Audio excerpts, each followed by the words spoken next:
A lot to celebrate and a lot to hope for, actually. Yes. Yes. City, Yes, Eric. how are you?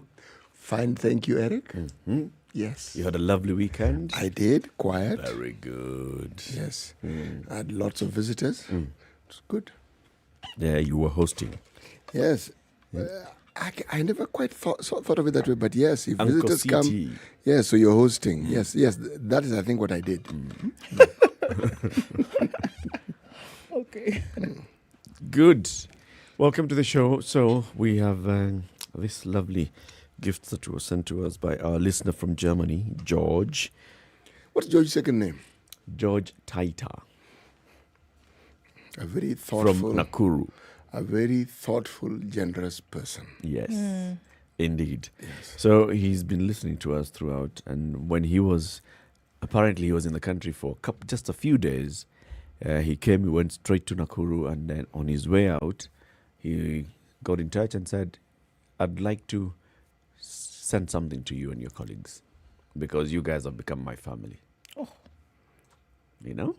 So when he's out there, and he's working, for example, I think now he could be at work, he basically listens to SpiceFM, the Situation Room, and this gives him a sense of what is happening around the country and in the world, and he says, we're keeping him informed, and therefore we are his family.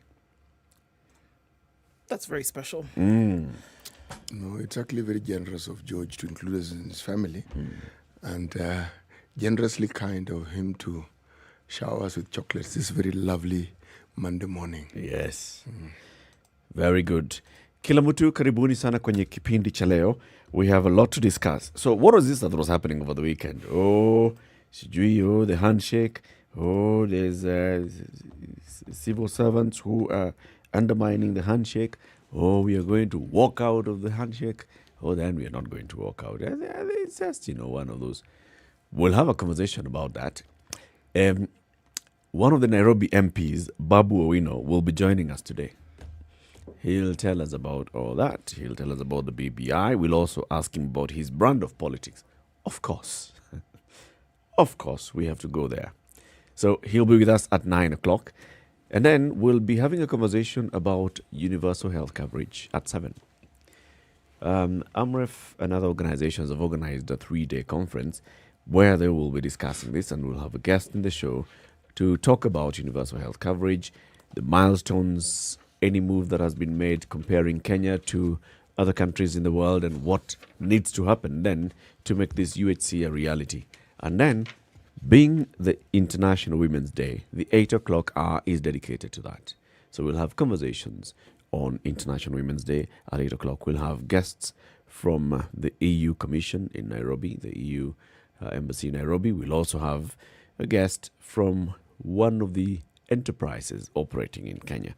This is International Women's Day. Happy International Women's Day to all our listeners this morning. Let's talk about COVID-19, and then we'll look at the headlines. Yeah, all right. So let's look at COVID-19 in numbers, and let's start specifically with Kenya right now. So yesterday, 465 new cases and unfortunately 2 deaths. This was down from the 633 cases and 1 death that was recorded on Saturday in Kenya. We're looking at the 5th of March, 400 new cases. So we've seen a steady rise in the number of cases having been reported in the country. And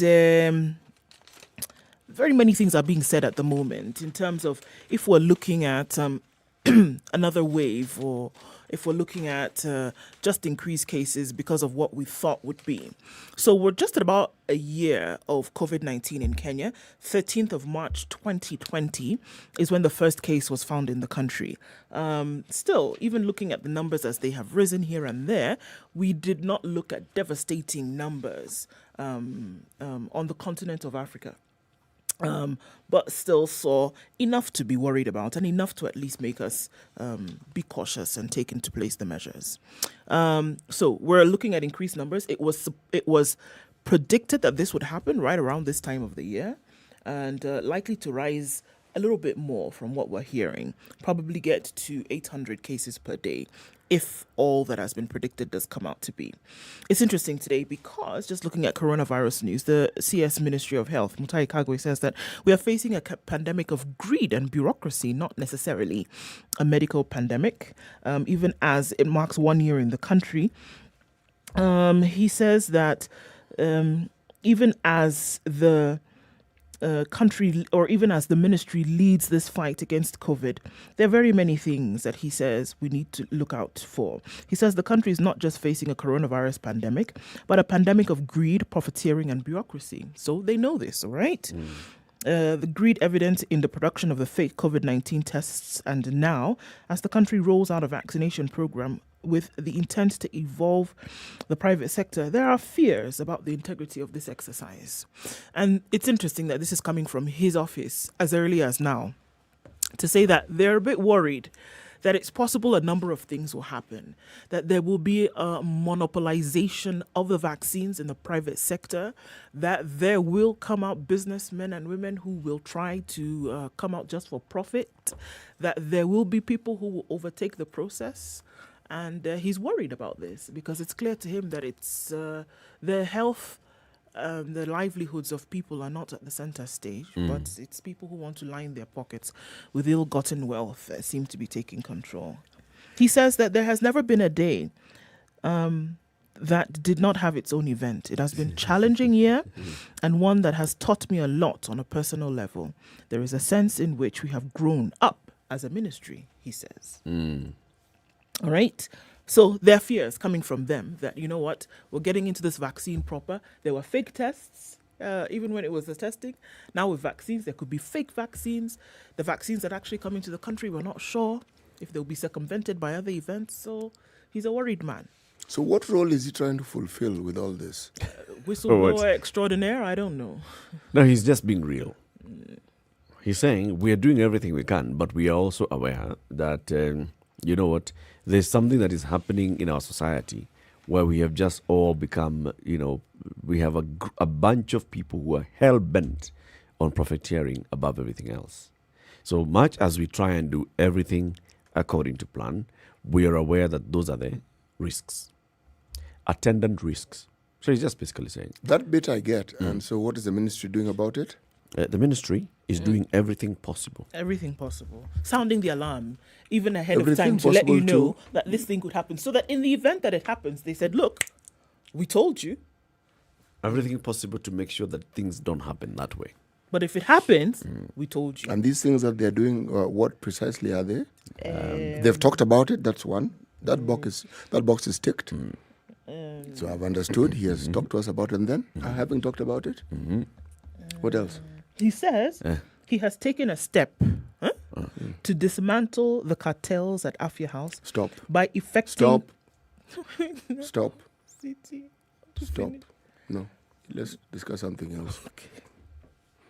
Ever since he came in, he took that step. He spoke about it enthusiastically, told us what he was going to do. But see, now there's something he said he has done. All right. He says he has effected mass transfers. Yep, that happened. When I told you to stop, I knew what I was talking about. To dismantle the cartels, he has to move these folks move around. people around. Yeah. No. Okay. So that you break the chain. No. This is not a chain that is broken by transfers. In the era of the cell phone, in the era of the smartphone, in the era of computers, in the communication age, transfers, moving someone physically from one place to the other. Within the same ministry. Within the same ministry. God on earth, what have you done? Nothing. In fact, you've done worse than nothing. I think the biggest thing here, and you're right to push back on the CS, it's that whole thing we've been talking about, lack of information.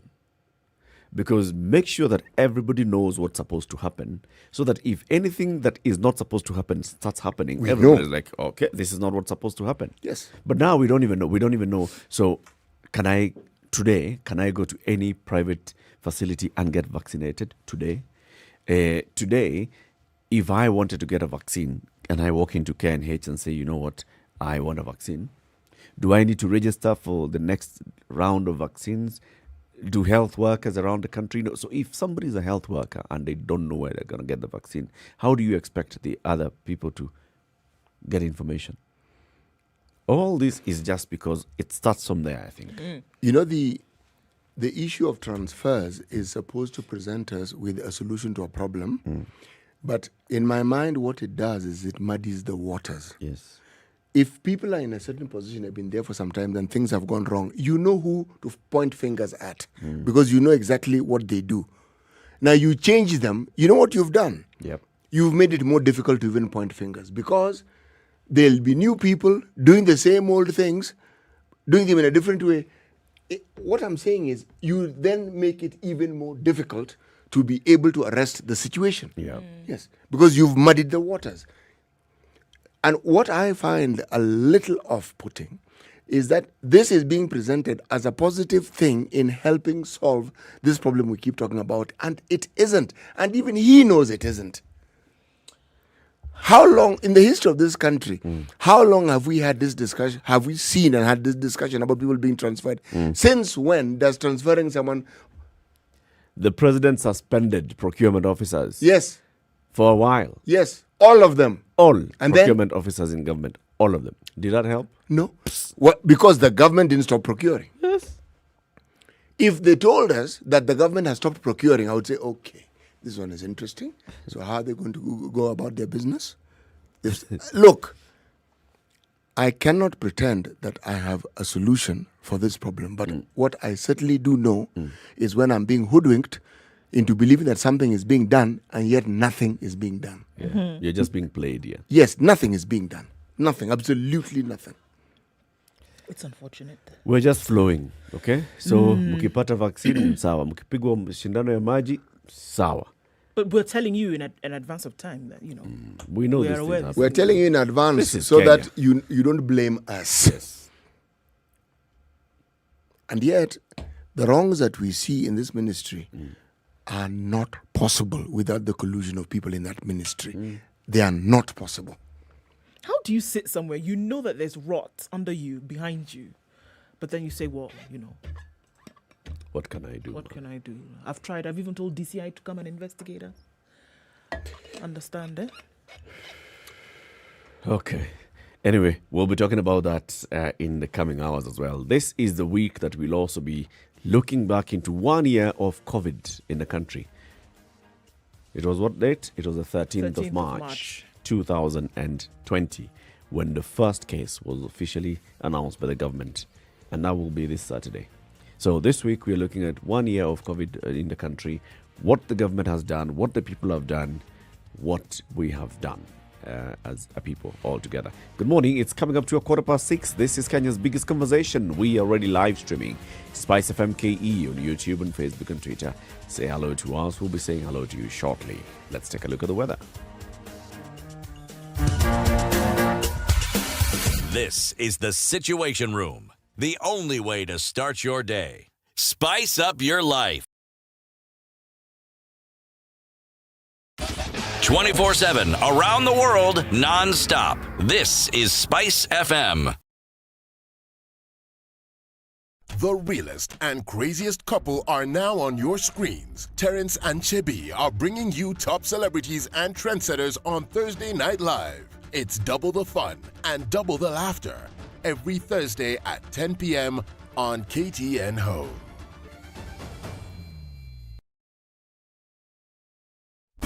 Classic soul, R&B, smooth jazz, neo soul, and nostalgic ballads. Make some noise. You're listening to Spice FM. Japan biotechnology, yes! Hey, Samuel, are you into business now? What are you importing from Japan? Knowledge! I'm going to study biotechnology in the best university in Japan. I applied and ta-da! Japan? Yes. You will have to first learn Japanese. No, my friend. They have more than 850 courses that are provided in English and very affordable. Hey, aye. How do I apply? Kuja Osomeye Japan. Study in Japan Global Network Project brings you an opportunity to study in Japan. Log on to www.studyinjapan-africa.com and apply to study in Japan with over 100 universities providing cutting-edge science and technology courses including the field of robotics, artificial intelligence, AI, environmental studies, information technology, and many more. Not only postgraduate but undergraduate level. The weather with Cloudy conditions in SpiceFM. Nairobi this morning at 17. We're coming down to lows of 16 today, highs of 28. It's clear in Nyeri at 13, highs of 25 and lows of 12. 29 will be the high in Nakuru. It's mostly clear at 14. Clear conditions also in Eldoret at 12, highs of 26. Highs of 29 in Kisumu, mostly clear at 21. We're looking at clear conditions in Kakamega this Monday at 17, highs of 28 and lows of 15. Getting pretty warm in Mombasa today. It'll go to a high of 32, down to lows of 25. 31 will be the high in Malindi, where it's partly cloudy right now at 27. Clear conditions in Kampala, stepping out of Kenya at 21, highs of 26 and lows of 18. Dar es Salaam is partly cloudy at 26, highs of 32 and lows of 26. Clear conditions in Johannesburg this morning at 22, quite warm today for Joburg, highs of 28 and lows of 14. 33 will be the high in Lagos, where it's raining this morning at 28. Clear conditions in Kinshasa at 24, highs of 33. We're looking at a sunny Beijing at 6. Going to go to highs of 10 today through into the afternoon and coming down to lows of 0.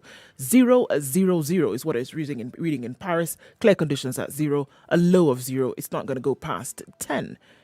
1 degree, clear conditions in London. Highs of 10 and lows of 1. And it's also 1 Sunday night in New York. Highs of 5 today and lows of -3. Chilled Spice.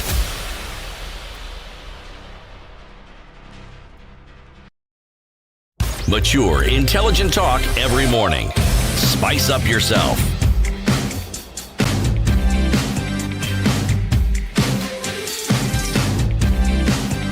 Mornings done right.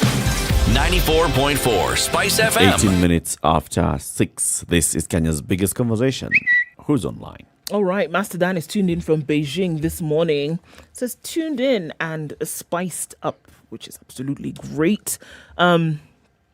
Vincent says, good morning to you guys. I salute you people. And the one who came up with the name of the show. Good morning, Mwalimu, Eric, and Ndu.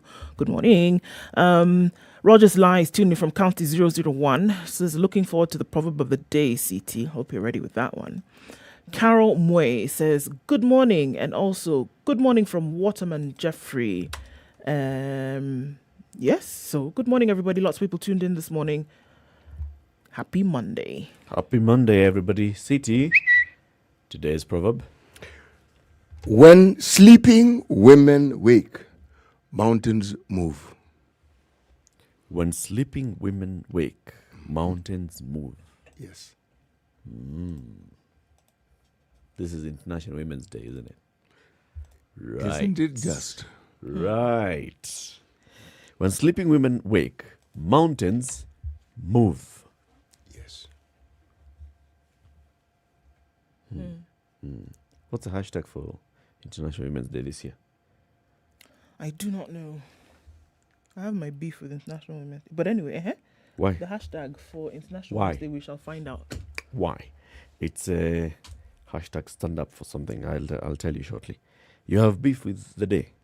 You'll tell us later. All right. Let's look at the headlines.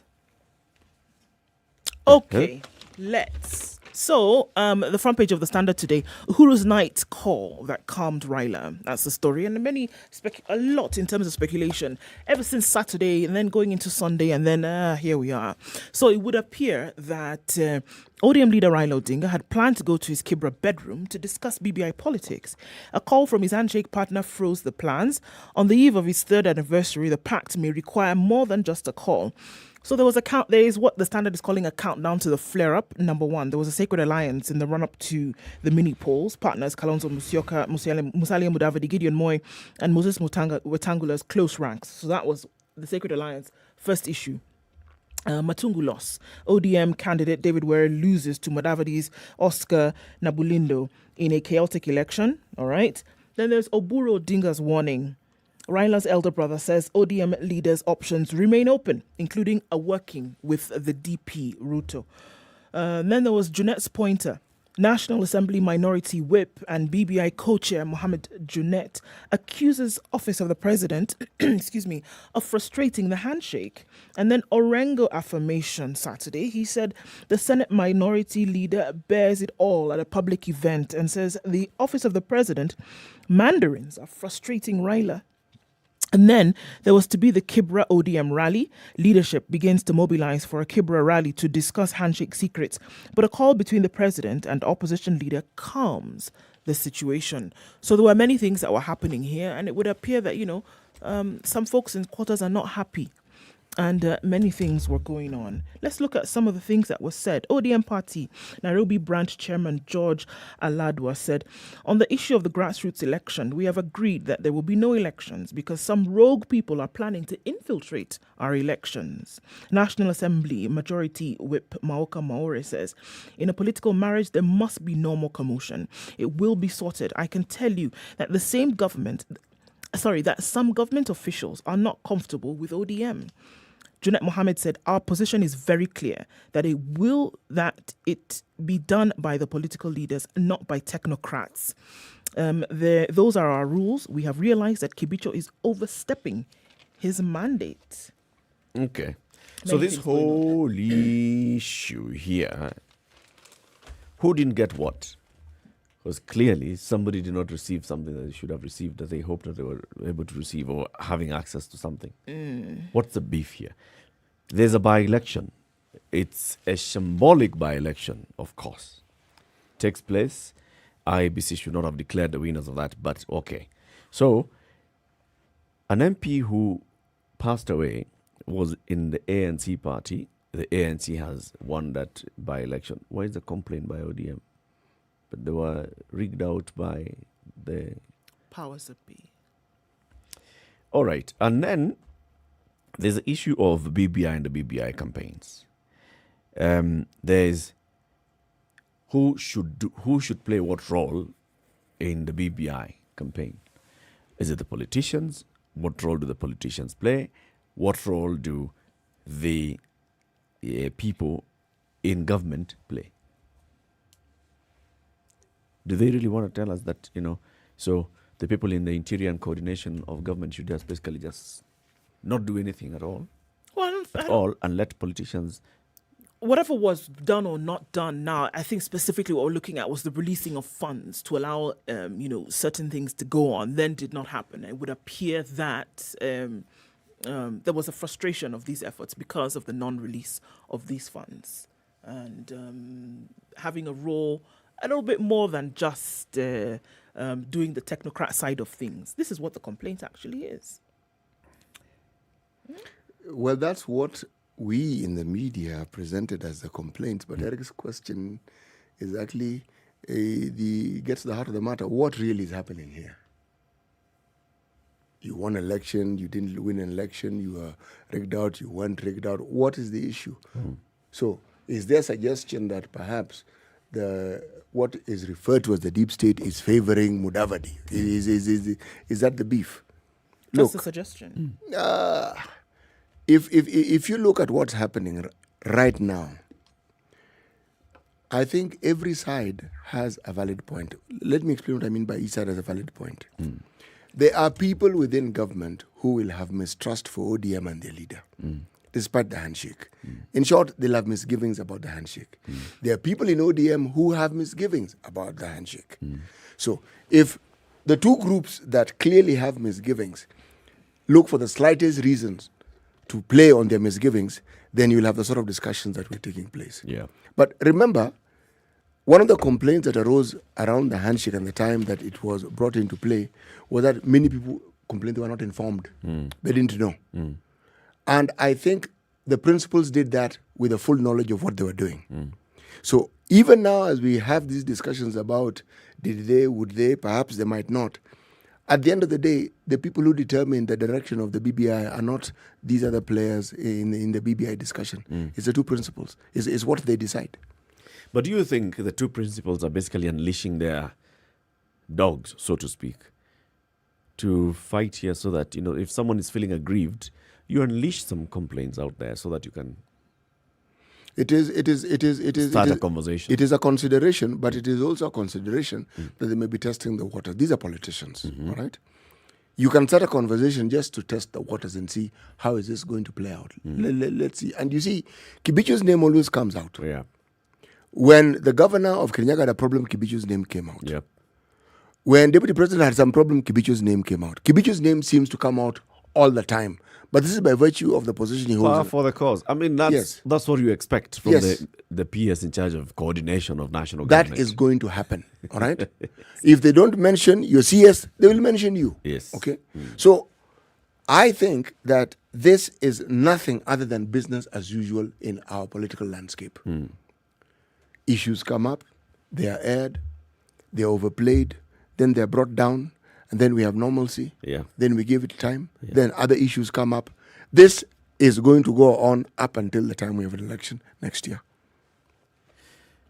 Does it have any negative impact or effect on service delivery? Next to nothing. None at all. Next to nothing. Next to nothing. Because at the end of the day, all that it does, it raises political temperatures. That's all it does. Okay. Now, as for service delivery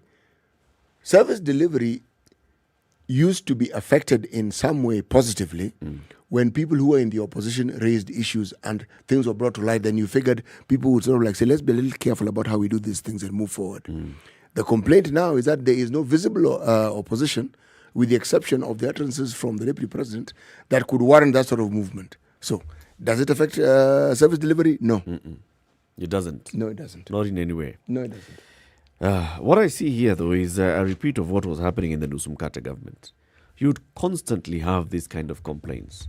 At some funeral somewhere, some leaders would come out and say, these guys of PNU, what they're doing, they don't realize that this is now a constitutional office. You cannot just come and trample upon us on us like that.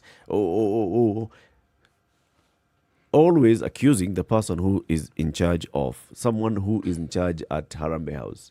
Those days, it used to be Ambassador Mudaura, this Mudaura, the other. Now it's Kibicho, this, the other. But you see, part of this kind of partnership, you reserve the right to complain. Everybody on any side does, and that's one of the things that you come to the table under such circumstances. You reserve the right to complain about anything.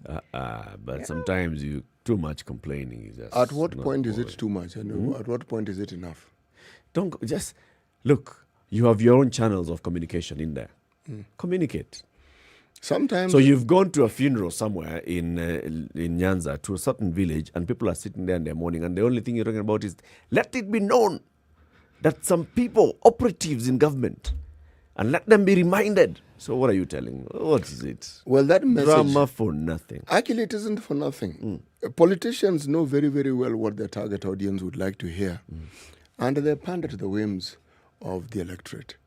With hindsight, if you look at the complaints that were being brought about by the partners of the Kibaki government in the then handshake called the Nusumkate, there's evidence to support their complaints. It became apparent because there were people within that Kibaki government who did not want that Nusumkate. They did not want. So. And they were not going to be, and at that point, they were not going to be shy about making it known. No. And they would find a way to frustrate the process. Yes. And I would argue that the same applies to the current handshake that we have. There are people within the government who don't like the idea of the handshake. There are people also within the other side that shook hands who don't more. Like. Eric has a point. Not just don't like. They expect more. They want 70%. Not 50-50. They want 70. But what have we heard? What have we heard in the last few days? And even before that, whether it came from honourable people, the likes of Honourable Atenda Amolo, James Orengo, Junet Mohammed, who said something like, you know what? Without this fella, the gains that you have made until this point, you would not have been able to. So now giving rise to what you're saying, expecting much more because they believe that they're the ones who've been able to deliver in this unifying initiative. Look, we had the Secretary General of the ODM party here, and he was categorical. And said it on air. He said, look, folks. If not for Raila. What are we talking about? He said it. Now, that is their perspective. We also don't know what else they were promised. Yep. All I'm saying is, when it comes to politicians and the things they're saying, I can only say this. I expect this sort of discussion to continue. We've also said something I think we should also expect that, in politics, these partnerships that we see, we would be foolhardy to think that they were cast in stone. And I think that's also something that's coming out. Could be a reality in the minds of people. That because you've seen something and it has been in the limelight for the last 1.5 years, 3 years, 4 years, my friend, it could change like that. Of course it could. Yeah. And that's the point. That also don't sit there and say at you now, because I have shaken hands with you, I cannot talk to any other woman. Come on, boss. Actually, they can say, this is the whole point, really. I can't say. What do you mean? And, actually, they can. This is the thing about. we did not sign exclusivity. This is the point about being a politician in Kenya. All right, you have the leeway to go back on your word at any point in time, and you have the leeway to change the agreement you had at any point that you see fit. And will not be surprised. Yes. Just because you're my girlfriend doesn't mean that you are the only girlfriend. Bas. I think Eric has demonstrated what I'm trying to say, isn't it? From your point of view. Because at the point at which this girlfriend pact is understood and agreed upon, you were told you are the only girlfriend. And you took it hook, line, and sinker. And then the person asks you. Come and tells you, wait, by the way, nonchalant asks you, when did I say this? When did I say that you're the only one? And they said it. And you're thinking, did I imagine it? Did I hear it? Because it's asked with such confidence. you actually start doubting. You think that you are the mad one. The point the man is raising is, doesn't mean that because I said you're the only girlfriend, then it means that you shall be the only girlfriend forever. Oh my God. Okay. See? And also, just because you see you're my girlfriend doesn't mean that I cannot talk to any other woman. Your nature, however, would be that chill. when you're opening your mouth. Okay, since we are talking about... Let's take a break. Take a look at traffic. Good morning. This is Kenya's biggest conversation, the Situation Room. Spice FM, Malindi.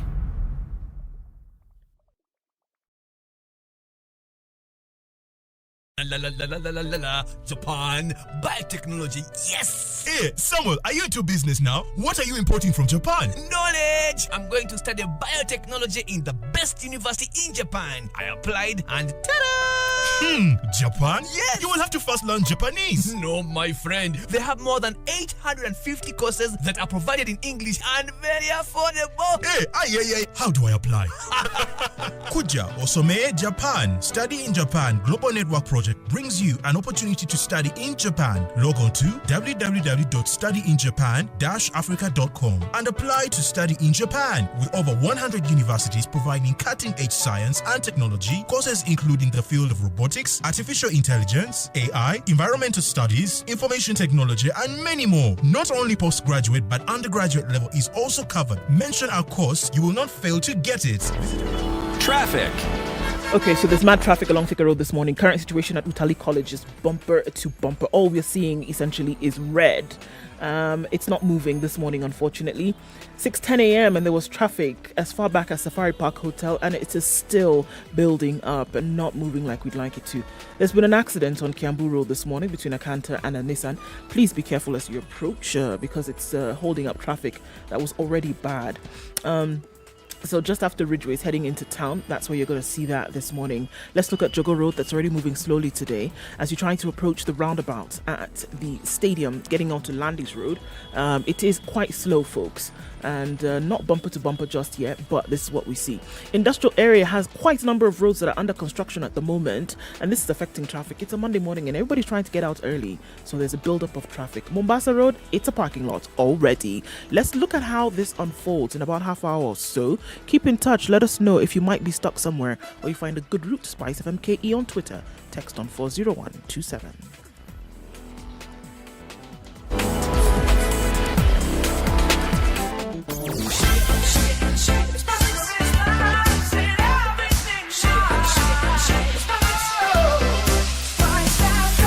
Spice up your life. Mature, intelligent talk every morning. Spice up yourself.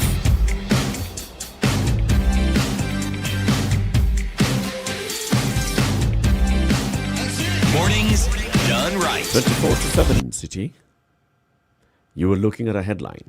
I was. And I was saying that, even as we talk about the debt ceiling and we talk about what Kenyans have to keep paying, there is a price that we pay for unlawful decisions by government officials.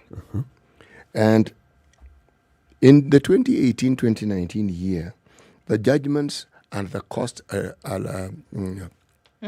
attributed to them were 101.27 billion. As we currently speak, 100 billion shillings. yes, In one financial year. yes, These are penalties yes, plus legal fees or just penalties? yes, everything combined. The cost of decisions made by the government that went contrary to the law, matters taken to court, and then the court wades in. Okay? But now, we stand to, should we say, be party to an even greater risk. The risk that is staring at us, these are compensations that are from other contract breaches, unlawful dismissals, human rights violations, and other court disputes. They are likely to get to 1.2 trillion Kenya shillings. Okay. So whenever, why I'm highlighting this is, remember we talked about, and we had Walia telling us how corruption is budgeted into the operationalization of the things that we do.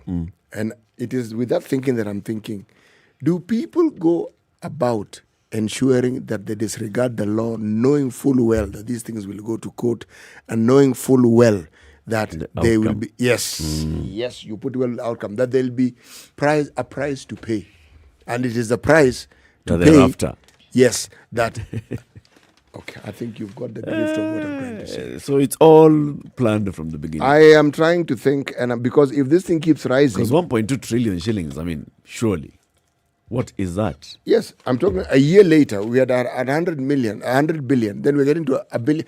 That is, It's not small money. It's a lot of money. 10 times more in the course of the year. That's- It seems like somebody has figured out that this is a new enterprise growth opportunity. Yeah.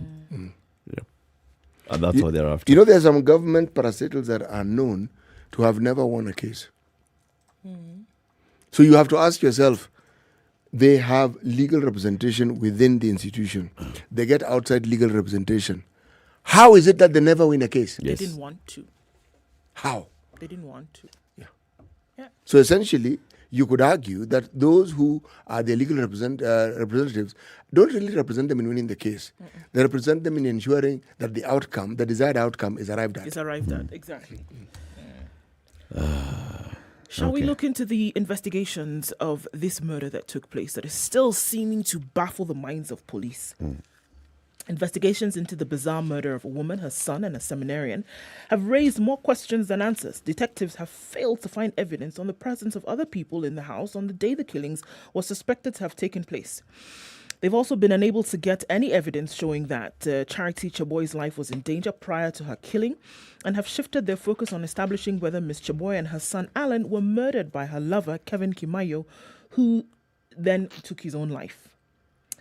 So it was established that Ms. Chaboy and Mr. Kimayo's families knew of their relationship as friends and not lovers. Mr. Kimayo, who was about to become a Catholic priest, was supposed to be at home in Soy when the murders took place. His semester at St. Thomas Aquinas Seminary in Karen, where he had been studying theology for 8 years, had just ended. He asked his parents for bus fare. That was on the 19th of February. However, once the money hit his M-Pesa account, he took a bus to government quarters on Jogo Road in Nairobi and knocked on Ms. Chaboy's door. Neighbors have told the police that he arrived there on a Friday evening. No one knows what transpired in the hours that followed this, but less than 2 days later, Chaboy and her son, Alan, died while clutching at rosaries. The post-mortem exam conducted by Chief Government Pathologist Johansen Odor confirmed that the two died from suffocation and that their deaths occurred on Sunday, the 21st of February, on the day they were last seen coming from church. As for Mr. Kimayo, his death was caused by carbon monoxide inhalation, but his body was still fresh. He had been seen alive by neighbors on the day he is thought to have died. his hands and feet were both tied when his body was found beside a chico that had burnt out. So, according to Dr. Dwar, when I looked at the body, there were cherry red discoloration of the tissue. This is what we usually find when someone dies because of carbon monoxide poisoning. So now they're asking themselves, is it possible that this gentleman would have taken the lives of his girlfriend and this son and her son and then taken his own life? The question, though, is how then was he able to bind himself and then take his own life?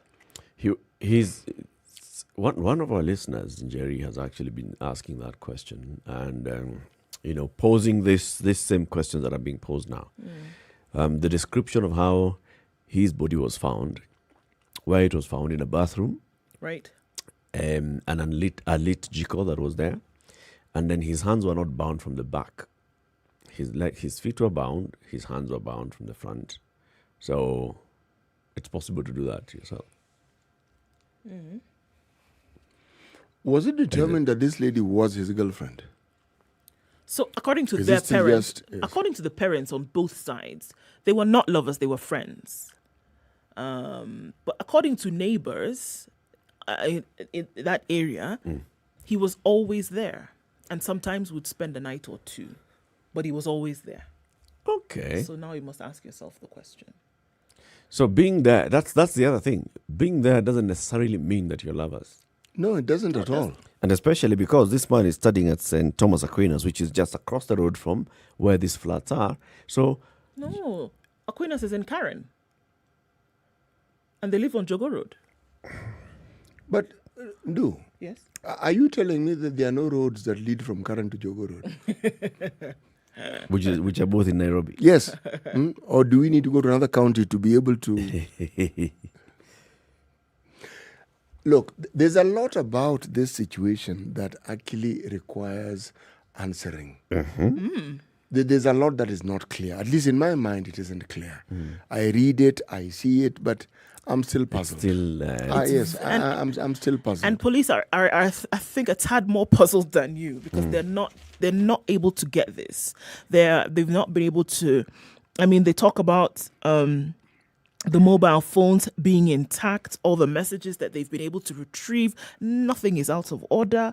There's no messages that would say anything that would lead you in the direction of something amiss having gone. No, as far as there's nothing. There's nothing that is different. Yeah. The other case, again, that's also being investigated, the case of the woman who was found murdered and the body dumped in a thicket in Kajiado County.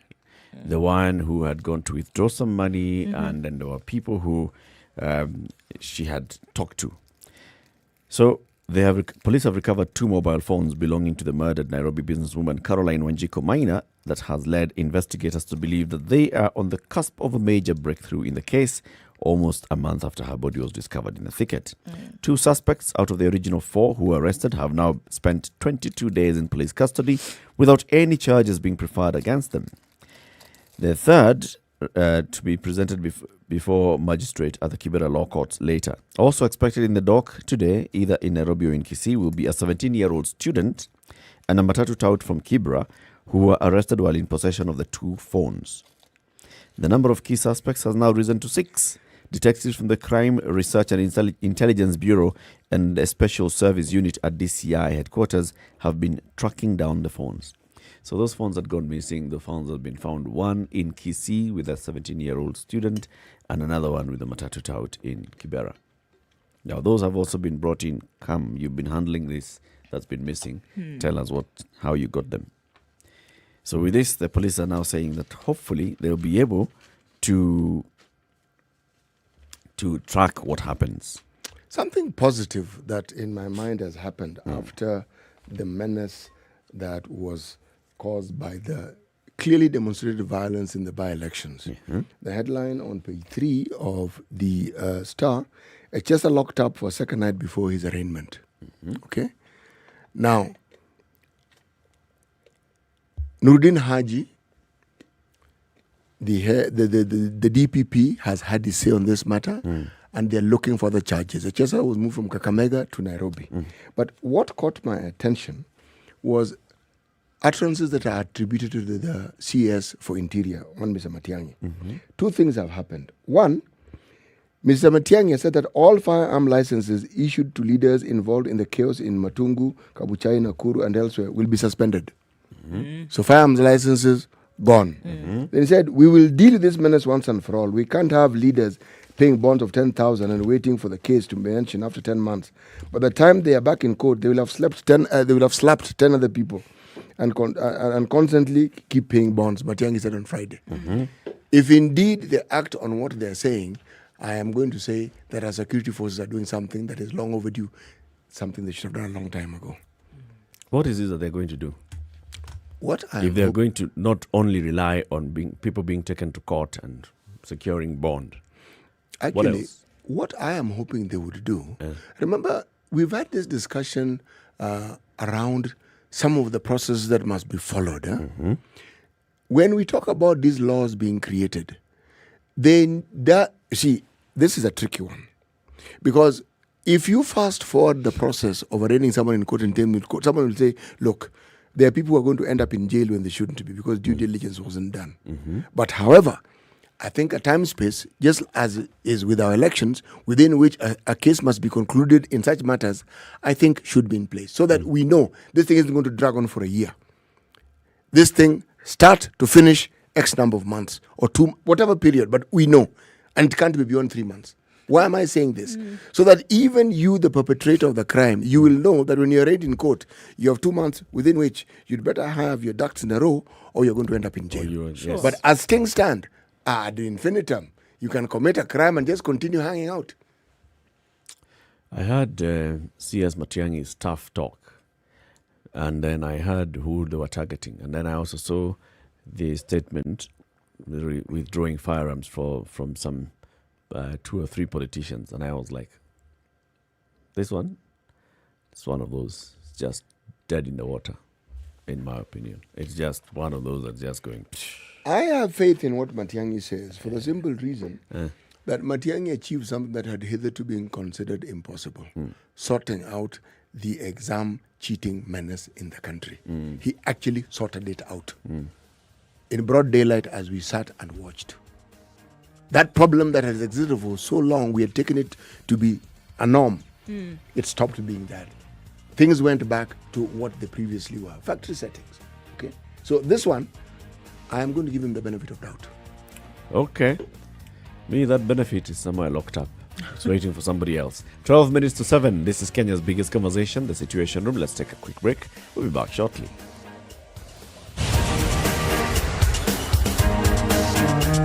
SpiceFM. Hey, it's getting hot in here. The media has greatly contributed to the moral rot that we experience in this country. I remember a senior politician telling me, point blank, nobody steals in the field, it's stolen in the granary. So my friend, if you're going to win an election, jipange kwa granary. I think we are suffering from Stockholm Syndrome. Our violator and abuser is also our redeemer in our mind. The whole political class, the whole political institution is rotten. It is based on ideals that cannot progress our country forward. This is The Situation Room, the only way to start your day.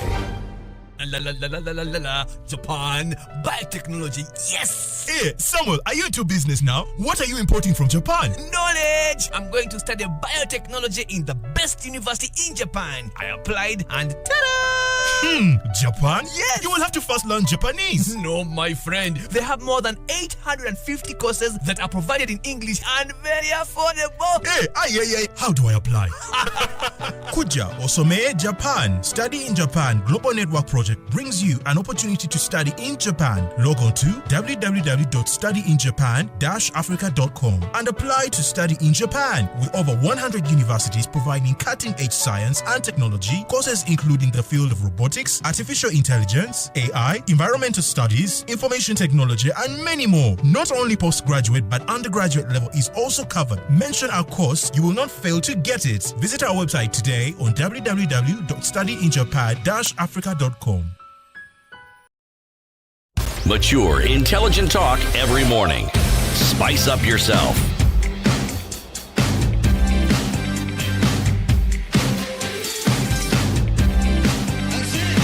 Okay, done right. so there's inflation in the country, as you would expect, okay? Information from the Kenya National Bureau of Statistics indicates that because of the rising cost of fuel, rising cost of everything else has gone up, which has pushed inflation up. Kenyans in February paid 13.8% more on average for basic fuel products such as petrol, electricity, and cooking gas, piling up cost pressures in an economy that largely depends on fuel for transportation, for manufacturing, and for farming.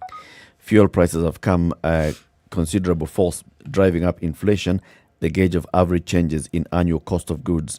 According to KNBS data, inflation at 13.8% in February was the highest since December 2008, and the biggest driver of overall inflation, which edged up to a 10-month high of 5.78% from 5.69% in January. All right. So the government is also now coming under pressure because of continued heavy taxation on fuel, with a consumer lobby calling the taxes and levies immoral and unsustainable. We expected it to happen. Fuel prices went up. Now that pushes the cost of everything up. Sure. Charcoal goes up, petrol goes up, electricity goes up, bus and matatu fares goes up, cooking oil goes up, peas go up, sukuma wiki go up. The only things that have dropped in tomatoes, loose maize flour, fortified maize flour, and diesel and kerosene. But other things have just gone up. So we've had the highest inflation in February, which is the highest since December 2018. My goodness. Yeah, but the government wants money. So the government will continue taxing heavily on the people, on the fuel prices. Remember, about 50% of what you're paying at the pump is all taxes and levies. Exactly. Yeah. Well, speaking about who might have it a little bit easier soon, teachers to get better salaries under CBC. The new job evaluation finally recognizes the big role class teachers are playing in the CBC rollout, setting the stage for higher pay in July when their current 54 billion shilling pay deal lapses. Previous evaluations favored head teachers. So for looking at the details of that, it is a major win for classroom teachers as a new evaluation finally recognizes their huge role in school. So the stage has been set for this higher pay coming in July. A report by the Salaries and Remuneration Commission has disclosed that the last job evaluation was skewed, favouring school heads while leaving classroom teachers broke. The report shows the present job descriptions of the classroom teachers based on the 2016-2017 evaluation grossly undervalued their worth, resulting in poor pay. It discloses the present collective bargaining agreement implemented based on the last job evaluation heavily favoured head teachers, as it did not aptly capture classroom teachers' jobs descriptions. There were significant disparities in the compensation and career progression between the institutional administrators and classroom teachers in the teaching profession, as the job evaluation results for 2016-2017 did not adequately cater for the remuneration of the classroom teachers. This might be attributed to poor development of job descriptions in 2016. So looking at, they didn't get the proper pay because the description of the job did not set out what it was that they really were doing. Now that has all been reviewed to say, okay, this is actually what this teacher does, they should earn more. So it's coming out in July, according to this new curriculum now. You're telling me that all this time we've been having these discussions about remunerations for teachers, they did not know what teachers did. The description did not adequately cover the job description entering into this new curriculum. And the benchmark for adequate is what exactly? 0 at this rate, clearly, because it left a lot of teachers broke, which is what they continue to say. Maybe just looking at, okay, so now there's going to be an added workload in terms of responsibility and expectation of the teacher in this new CBC. So let's remunerate them accordingly. But they knew this at the beginning of when this new curriculum was introduced. It was clear that there was going to be more work for the teachers. Yes, everybody knew actually, that. Yes, and that's part of now. That's why this is coming up. No, but it was not put in the description at that time. Remember that when the CBC was rolled out, the job descriptions of teachers changed. What they are saying they did not do was that it did not include everything that they were supposed to do and the weight of the new role. So because of the way in which it was described, then in terms of recompense, it was not attributed properly. Tell me, old role, just explain to me in simple terms. Old role was this, new role is this, difference is this. Yes. It would not have been very difficult to do. No, I think it's procedural, guys. I think it's procedural. So first of all, you roll it out and say, this is the new role and all. But the person who's doing that also has now to look at the HR side of things. So the HR side of things, and this is the SRC, has also to look, and the TSC HR have to look and see. So this is what's required to happen. So when we now finish this round of the agreement with the teachers' unions, this is what is expected to be rolled in. I think it's procedural. It is procedural, Eric, but you see what I'm asking is, if we say that the roles have changed and that the burden upon the teachers is more, then what in essence you're saying is that by extension we should then consider that when children get to secondary school, the roles of the teachers will be greater. And I'm asking, this greater, what exactly is this greater? Yes, this greater, what exactly is it? Because everything that is being described, if you ask me, but that has always been the role of the teacher. It's just that what the teacher is now being asked to do is a question of prioritizing one thing before the other. Okay, but as for the role that the teacher had, I do not see what's the big difference. You don't see the big difference here? No, I honestly don't see the big difference. The workload has now increased. No, I do not see it. I do not see this workload we are having increased. No, I don't. What they've probably done is just pointed to what the teacher should have been doing all along and says, folks, we are going to call this new, but this is what you should have been doing all along. And because now you'll be doing what you should have been doing, all along. Your salary. That salary increase you've been asking for all along, we will now justify it under this new argument and say that, well, given that there are these new responsibilities and this greater burden, now we can justify this greater pay, which is what you've been asking for all along. In the first place. Yep. C'est ça? C'est fait. Then there is the story of an alcohol plant that is facing closure over release of toxic waste. This is London Distillers Limited, that's up here in Mlolongo, is staring at an imminent shutdown of its alcohol manufacturing plant after Parliament rejected an independent audit report on toxic emissions and discharge of waste into Athi River. The Committee on Implementation threw out the report, commissioned by the NEMA, citing collusion between the agency and the company. The team said the report, tabled by NEMA Director General Mamuboru, had been authored by a firm that is licensed by NEMA, contrary to a directive that an independent firm without links to the authority be hired to carry out this particular investigation. So Parliament MPs have said, no, we are not accepting this report. This company, there have been allegations and accusations that it has been dumping waste into the Athi River and therefore polluting the environment, and we want action taken. Let's hope that this is not just one of those shakedowns, that actually action can be taken and proper follow through of this takes place.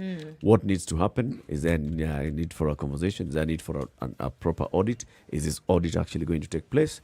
And all that. Keep it right here. You're not holding your breath? Nope, I'm not. Nope. Keep it right here. Next, we have a conversation about universal health coverage, our health, our rights, UHC and accountability for all. That's a conversation we'll be having from 7 o'clock. I will be speaking with a doctor who is really well versed on these matters of UHC and especially looking at everything that needs to happen. Good morning. It's now 7 o'clock.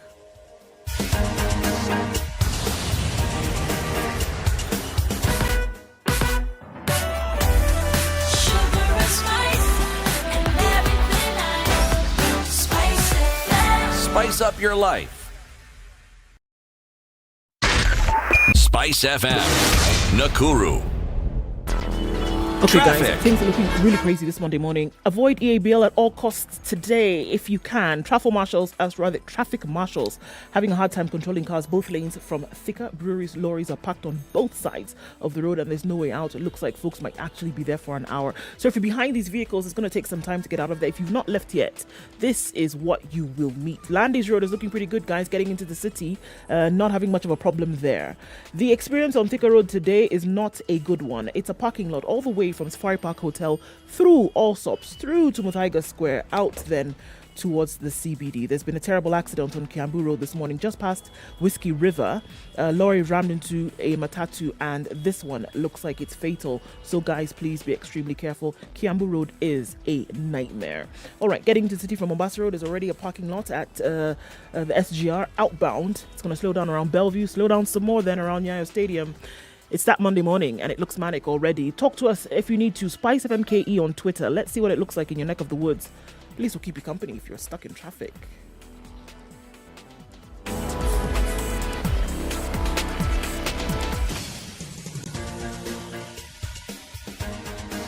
This is The Situation Room, the home of hard-hitting political commentary and penetrating insights about the state of the nation. This is a talk radio experience like no other. The Situation Room, a place for hard truths, debates, and elevated conversations. The Situation Room, witty, political, engaging, deep, controversial. In the room, we have C.T. Muga, researcher, academic, seasoned political observer, a fountain of wisdom in these politically uncertain times. Ndu Oko, Nigerian by birth, Kenyan by choice, communications expert, Pan-Africanist, a truth seeker and believer in people power, and Eric Latif, agent provocateur, the man in the chair, seasoned journalist, news hound, a man who believes in punching up, not down.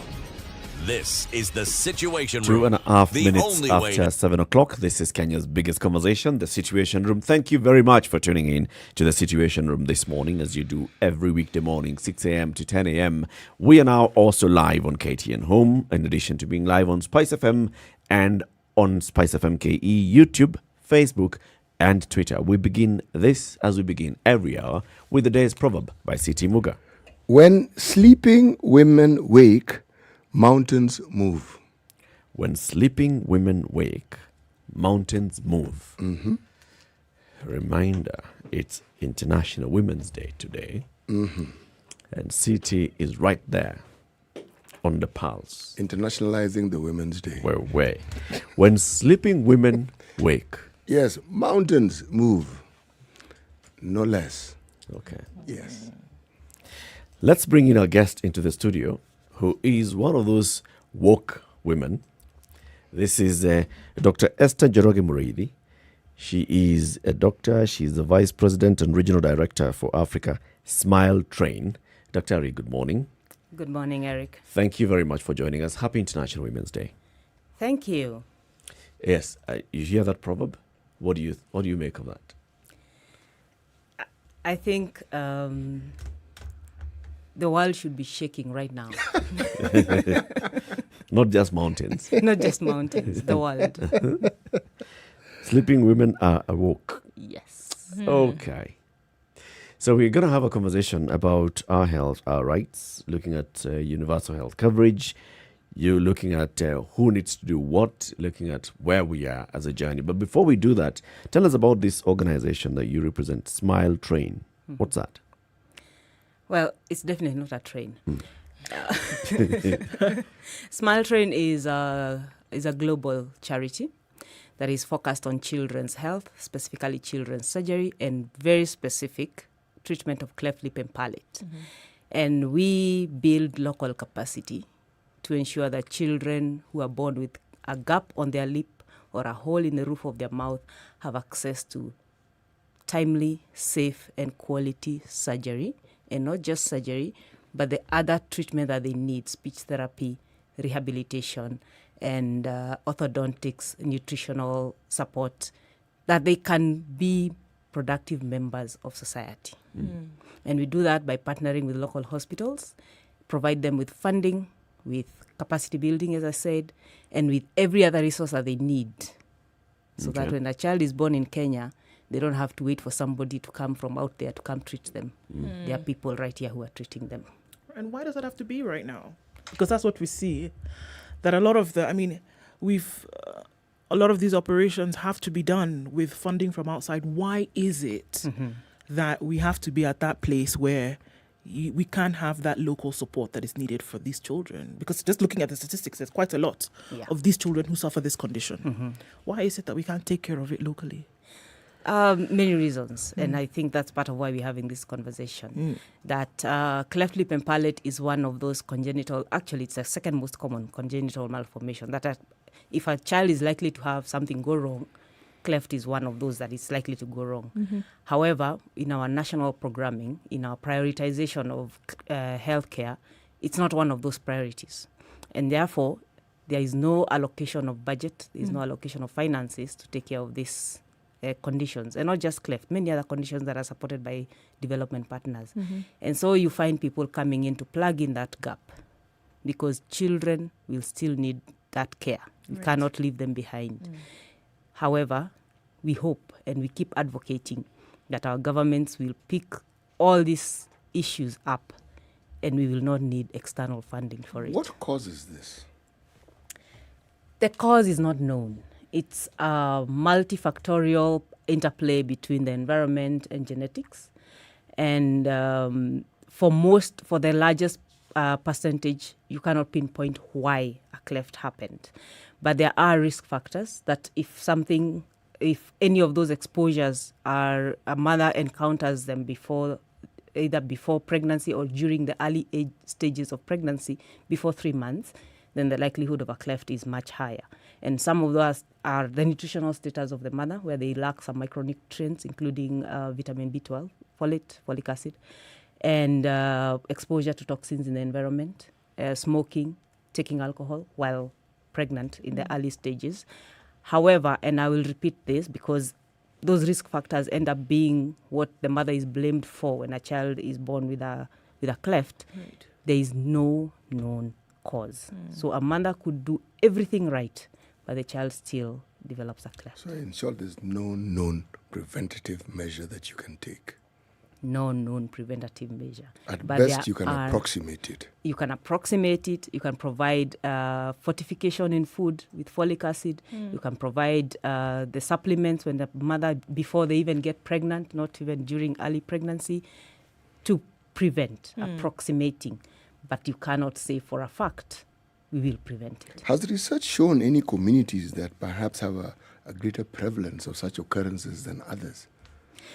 Yes, it has. Yes. As I said, there's an interplay with genetics. And therefore, in communities where you have close marriages of close relatives, that interplay with genetics, you have a higher prevalence of clefting. Because we say a cleft is like an interrupted phone call. The way the mouth forms is 2, 3 actually parts of the body that are moving towards each other so that they can fuse and form the complete lip. So if that movement is interrupted for whatever reason, then a cleft forms. And so in families where the genetics are so close, the likelihood of something going awry are much higher.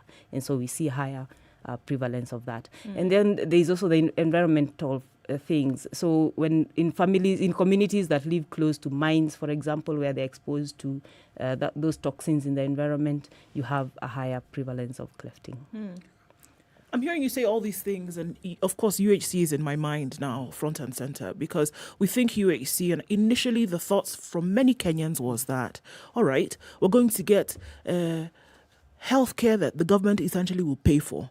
But I mean, the realization quickly has then been that it should be affordable healthcare across the country, that you should be able to walk into a facility, somebody should be able to meet your need medically, and you should then be able to pay for it. Should meaning it should be affordable to you. So I hear all these things that you're talking about now, preventative care, the care that you need should you be sick, and then aftercare, all factors of UHC that should be able to provide this information to these groups of people who may be at a higher risk of getting these conditions, for example, and not only just treating the condition, but talking to these groups about how they can avoid, if possible, or then live with the condition a little bit better. Do you see that UHC should be able to encompass all of these elements towards healthcare for Kenyans? Absolutely, it should be. So treatment, for many of us, as you've rightly put it, health for us is a treatment aspect, which is the smallest portion, in my opinion, of healthcare. because health is not in the hospitals. Actually, by the time you're getting to the hospital, you have, not you as an individual, but you, the society, has neglected your healthcare to the extent that it has gone crazy and caused disease. And therefore, there is a lot of health at the household level and at the community level, which is the prevention and the promotion of health. And universal health coverage, even if you read the literature out there, the highest benefit of the investments for the governments is at that level, at the community level, so that you prevent and promote health before it becomes very expensive. And the prevention and promotion of health is not a very expensive venture, because it is about continuously informing communities on simple interventions. How do you cook your food? How do you clean your water? Why do you need to go to the toilet and not throw it in the environment? What kind of foods are you supposed to be having? What crops do you grow so that they are complementing each other? Simple interventions that lead to major savings, because then you don't get the diseases that become very expensive. And so to answer you, yes, universal health coverage should be at that level where we are preventing before we come to treat. So the conversation about universal health coverage, gained national limelight when the president put it among the big four of his administration this current 5 years. And then there was a launch, of course, of the pilot projects in the 4 counties, after which the president just said, okay, so now we're going to roll it out to the other counties. Haven't heard much about the actual implementation of UHC across the country. You are in those circles, so maybe you can actually just give us the leakage. Where are we as a country in terms of implementing and rolling out UHC? I am a hangers-on. You know those guys who keep insisting on being in the class. You must be there. This is which class? Biology? Okay, I'm also there. I was there. Yes. Make sure you're in the picture. Yeah, yes. Literally. Yes. Just when the camera is about to click and just jump in. Anyway, I'm very passionate about health and healthcare, and especially the prevention of it. So, being a public health practitioner myself. So, yes, we did the pilot. And while there was a lot of report from the media that it was a failure, it was actually not a failure, because the failure, in quote, is what informed the next step in terms of our road to UHC, because it was a pilot to see if we provided all the services free, can we afford them, one? And two, what services should we be prioritizing, because you can't cover everything. And from those learnings, the government has actually put together a policy, a UHC policy, which is basically the roadmap to how do we do it, what are we doing, who is doing it, and what are the resources that we need to be able to achieve it. So there is a policy, and I think at the moment there is, part of that policy is that the vulnerable households need to be identified so they can be protected from impoverishment as a result of out-of-pocket payments. So there is a process ongoing now to identify the vulnerable households and be able to register them. Let me stop there because I see. You'll forgive my skepticism, but anytime I hear discussion tending towards a government policy in place, I begin to shake. Because there are very many government policies in place and nothing beyond it being in place has taken place. Absolutely. Now, when we talk about, for instance, vulnerable communities, the truth is our census pointed us out very clearly to who the vulnerable people in our society were. So it's not that we don't know them. We do know them. Now, the success or failure of the pilot scheme, what you said is absolutely true. Because really, if we were to look at it from a research perspective and said we were researching on it, there's nothing like it failed. All we saw was what can work, what cannot work. It's just information. And it is good that the policy is based on this. But if we look at wanting to actually implement the UHC, problems with the healthcare system are not a secret. We know what they are. The issues that need to be dealt with and which are a priority specific to certain areas, we also know. Okay? Now, the question that comes to my mind is, how do we finance this and ensure that we have the finances to ensure safe, what we may call service delivery? Because all this discussion, it seems like the government is buying time. Yes, buying time while it figures out where it's going to get money to finance this thing from. My view. Please, correct me if I'm wrong. I would not purport to speak for the government. No, don't. So I would not know whether they are buying time. However, you're right. We know where our shoe pinches. We know where our challenges are. And the elephant in every room is, yes, we know how much it would cost to have the basic minimums, because that's what the policy sets, the minimums of what we would say are irreducible minimums. That if we were to say we actually have a UHC, then these are the specifics that we must provide to every citizen, not just to a specific few. But financing is the biggest problem for, not just for Kenya, but world over. Because our health is, at the end of the day, it's free to you and me, or it's at a cost that I can afford but somebody is subsidizing it. Somebody is providing the resources. And the resources are either coming from our government, which, as we have seen over the years from very many things we have signed, our government has signed. We have not attained those expectations from our taxes.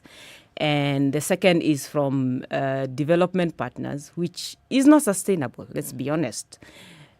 And therefore, it goes back to, is our government committed to actually allocate resources from our taxes? Because it's our money. I got to jump in and ask, is it? Because you've sat on several in several fora with the government when it comes to this and UHC. So to ask the question, where are we now? And really, is there the desire to make sure that, we have this in the country?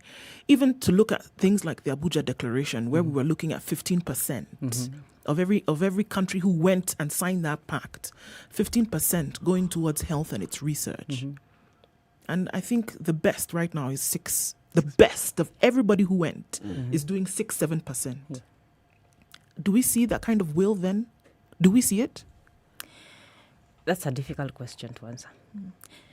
Because for Kenya, the game changer, if I would say, for our country that has been different from every other year is a commitment from the highest office, which is a political will, which we have not had in a long time. Now, whether that political will translates to action on the ground is what remains to be seen. And action in the ground meaning, when our budget is read, will we have had increased financing towards healthcare? And then the other side of the coin is, we have a lot of leakages in the health system. Even if the 6% that is already financed, how much of it is wasted? Right. What are the efficiencies or inefficiencies in the health system that need to be addressed? If we look at NHIF and the kind of coverage that they offer, even though the UHC is currently anchored on NHIF, by the way, we will need to subscribe to NHIF to access it. What, let me say, how much is corruption affecting the financing that is already existing? So there's two ways of it. It's the increasing the funding, but also the plugging the holes that are leaking our resources. And because 2022 is next year, we should forget it. No, I would not say we should forget it. No, absolutely not. We remain optimistic, and we remain holding the government accountable and reminding them that you committed to it. You need to provide it to us because it's our right. It's our taxes. It's our money.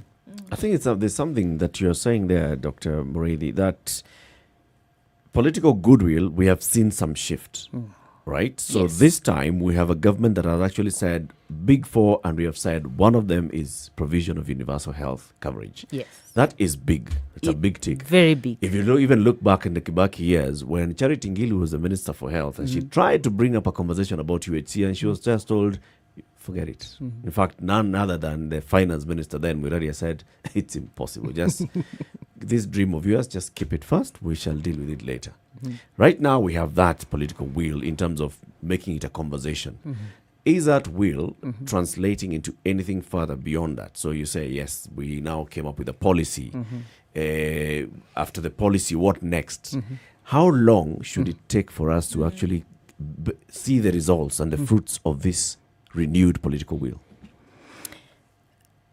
The results are being seen in different spaces. Remember, health is devolved for our country, which brings another spanner into the wheel, because while the national government will do the policies and be responsible for some of the health facilities, a lot of that, and especially what I talked about, the community level and the household level, comes back to the county.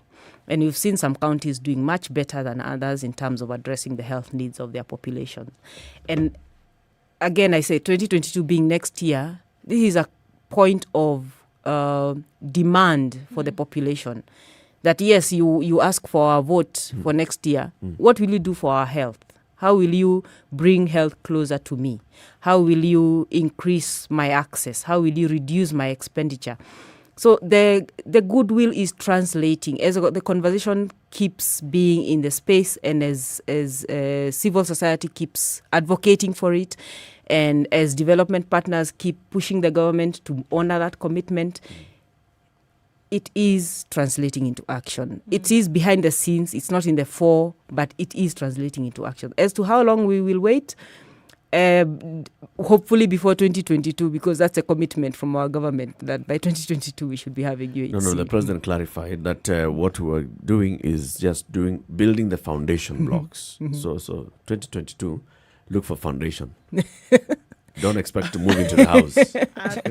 But before you break, the one point is that UHC is not a destination. It's a journey. It's a journey. It's a journey that we will possibly reach some destinations faster than others. We will never reach some, maybe. But it's a journey. But there has to be a starting point. And that's why the policy is about what are the minimums that must be provided to the communities.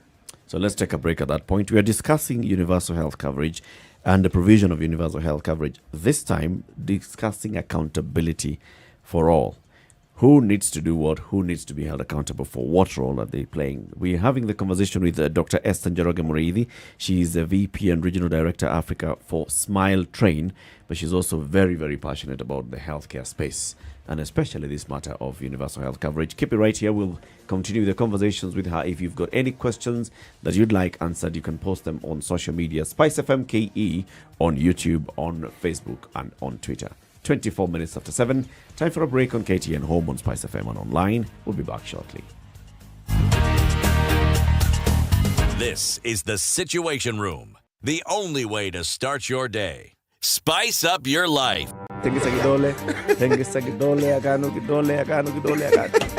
you. The political class, the contestants, everybody is trying to outsteal the other. Remorse is not taught in any school. Manners is something you get from your mother. You don't get it from your political party. Why are we so unfocused as a country? Why are we spending money and resources? Yet we have real challenges in this country. This coronavirus pandemic should teach us one thing, that universal healthcare is critical. Because at this point, whether you have a medical card that covers you, it doesn't matter. It doesn't matter. This is the Situation Room, the only way to start your day.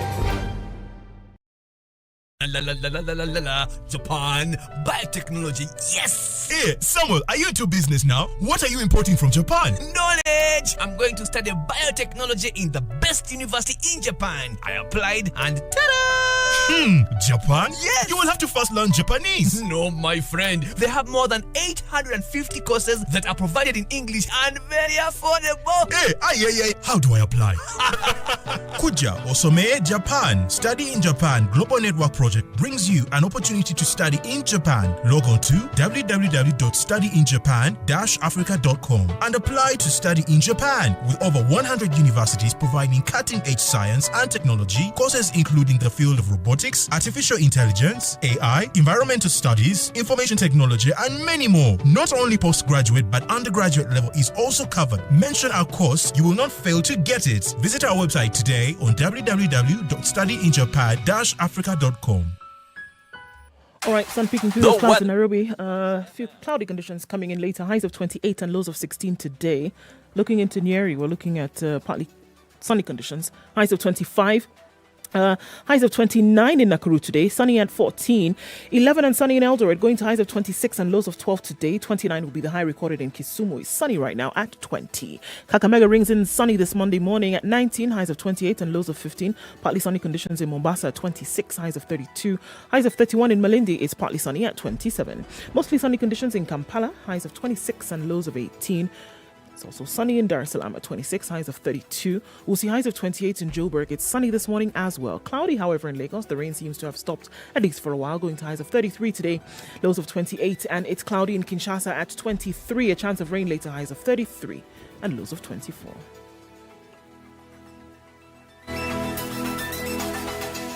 Spice FM. Spice up your life.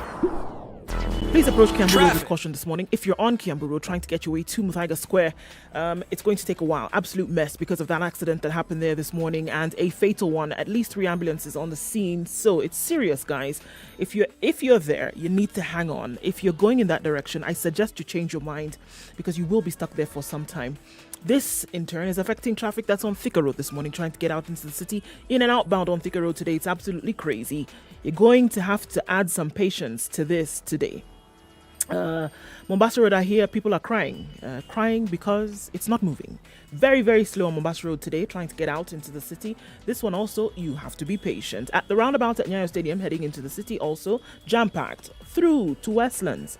So we have construction that's going on in industrial area, also around Westlands. So everywhere you look, there's construction. And what does that mean? Jam. You have to take it easy, guys, whichever way we look at it. SpiceFM KE, talk to us on Twitter, text us on 40127. Let's try and keep it moving this Monday.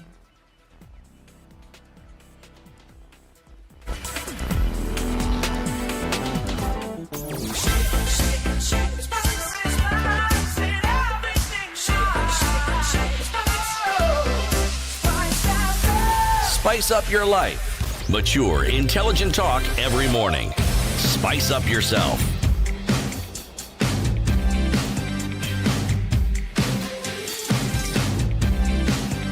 Mornings done right. 94.4 Spice FM, Nairobi. Kenya's biggest conversation. Happy International Women's Day to everybody who's tuned in this morning on Spice FM, online or on KTN Home. We are Eric Latif, Nduoko, CT Mugan, joined this hour by Dr. Esther Njoroge Mureithi, Regional Director and Vice President for Africa, Smile Train. We are having a conversation about universal health coverage, health for all. Sometimes when we talk about some of these things, especially for people who are involved in this, Daktari, is that we need to know how things really are. So by the time we're talking about universal healthcare for everybody, perhaps we need to know then what the health situation really is in the country, because it could be for a lot of people that, okay, well, what are we making noise about? You're sick, you go to hospital, right? But do we have a dithering health situation whereby people are looking for this access, seeking this access, but they don't have it? That people are actually sick. They cannot get access to the services, number one. They don't have the funds to be able to treat themselves. Do we have high levels of these things? And in the midst of all of that, there was yet another commitment that was made in September 2019 to this health for all. So within the UHC, within all the talk that was being done, CT will be happy to hear that there was yet another commitment that was made by everybody to say, yes, we are committed to this. So there are two questions in there. Is the situation that bad where we should be pushing in the manner in which we are pushing? And then these commitments that we continue to see a renewal of, are they applying to these situations that we are saying, if they are, very bad? I will answer your question with a personal story. In December last year, my daughter was home in the village with my dad, my mom is passed. And she stepped on a nail and she needed to have a tetanus shot. So I rush over and I'm going to take her for the tetanus shot, and we go to the nearest health center, which is a model health center. And model health center means that it should have everything that a health center should have. And we walk in there and we find mothers who are waiting for, it's around 11 a.m. Mothers who are waiting for immunization. And when you finally find somebody who is in an office, it's the lab person who tells us, over here, we don't know, hatujui kama daktari atakuja. And I say, okay, what has happened? The nurses are on strike. And so if you really need this urgently, maybe you go somewhere else. And so we drove around looking for a private facility. We found one. We got the jab. But then my thoughts were still on the mothers who are on the queue. Yep. 11 a.m. with their babies, waiting for immunization. And it won't happen because the nurses will not come because they're on strike. Yep. And so to answer you, yes, there are glaring gaps in our health system. That you who is in the city may have access to many options, ranging from the private, if you can afford as high as you can afford, to the public, which is a health center in the community, perhaps, that is staffed maybe or has the supplies that the healthcare provider needs. But there are areas in Kenya where if you go to the health facility, it's just a building. The health workers are not there. And if they're there, they don't have the supplies that they need to provide you the care that you need. And therefore, the push for universal health coverage is not just to put it on paper that, yes, we have joined the other elite guys who are saying they have universal health coverage, but it is actually providing that access. That when I need that tetanus jab, I know I will walk into that hospital and I will get the treatment. It is being able to being able to catch cancer before it becomes a life and death situation. It is being able to have that mother deliver in a safe hospital close to their home, not drive many kilometers away. Well, in comparison to many African countries, and I mean many, Kenya is way ahead in terms of... We are way ahead. Yes, we are. Yeah. Yes, we are. Okay. Yes. Believe you me, walk into Burundi and you shed tears.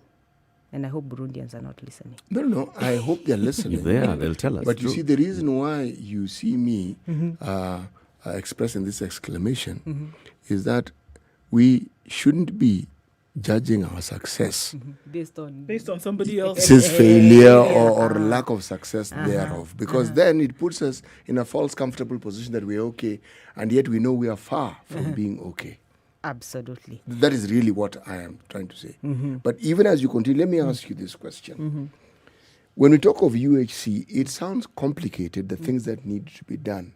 And yet from where I sit as a layman, the statement you made of us being way ahead comes true in this sense.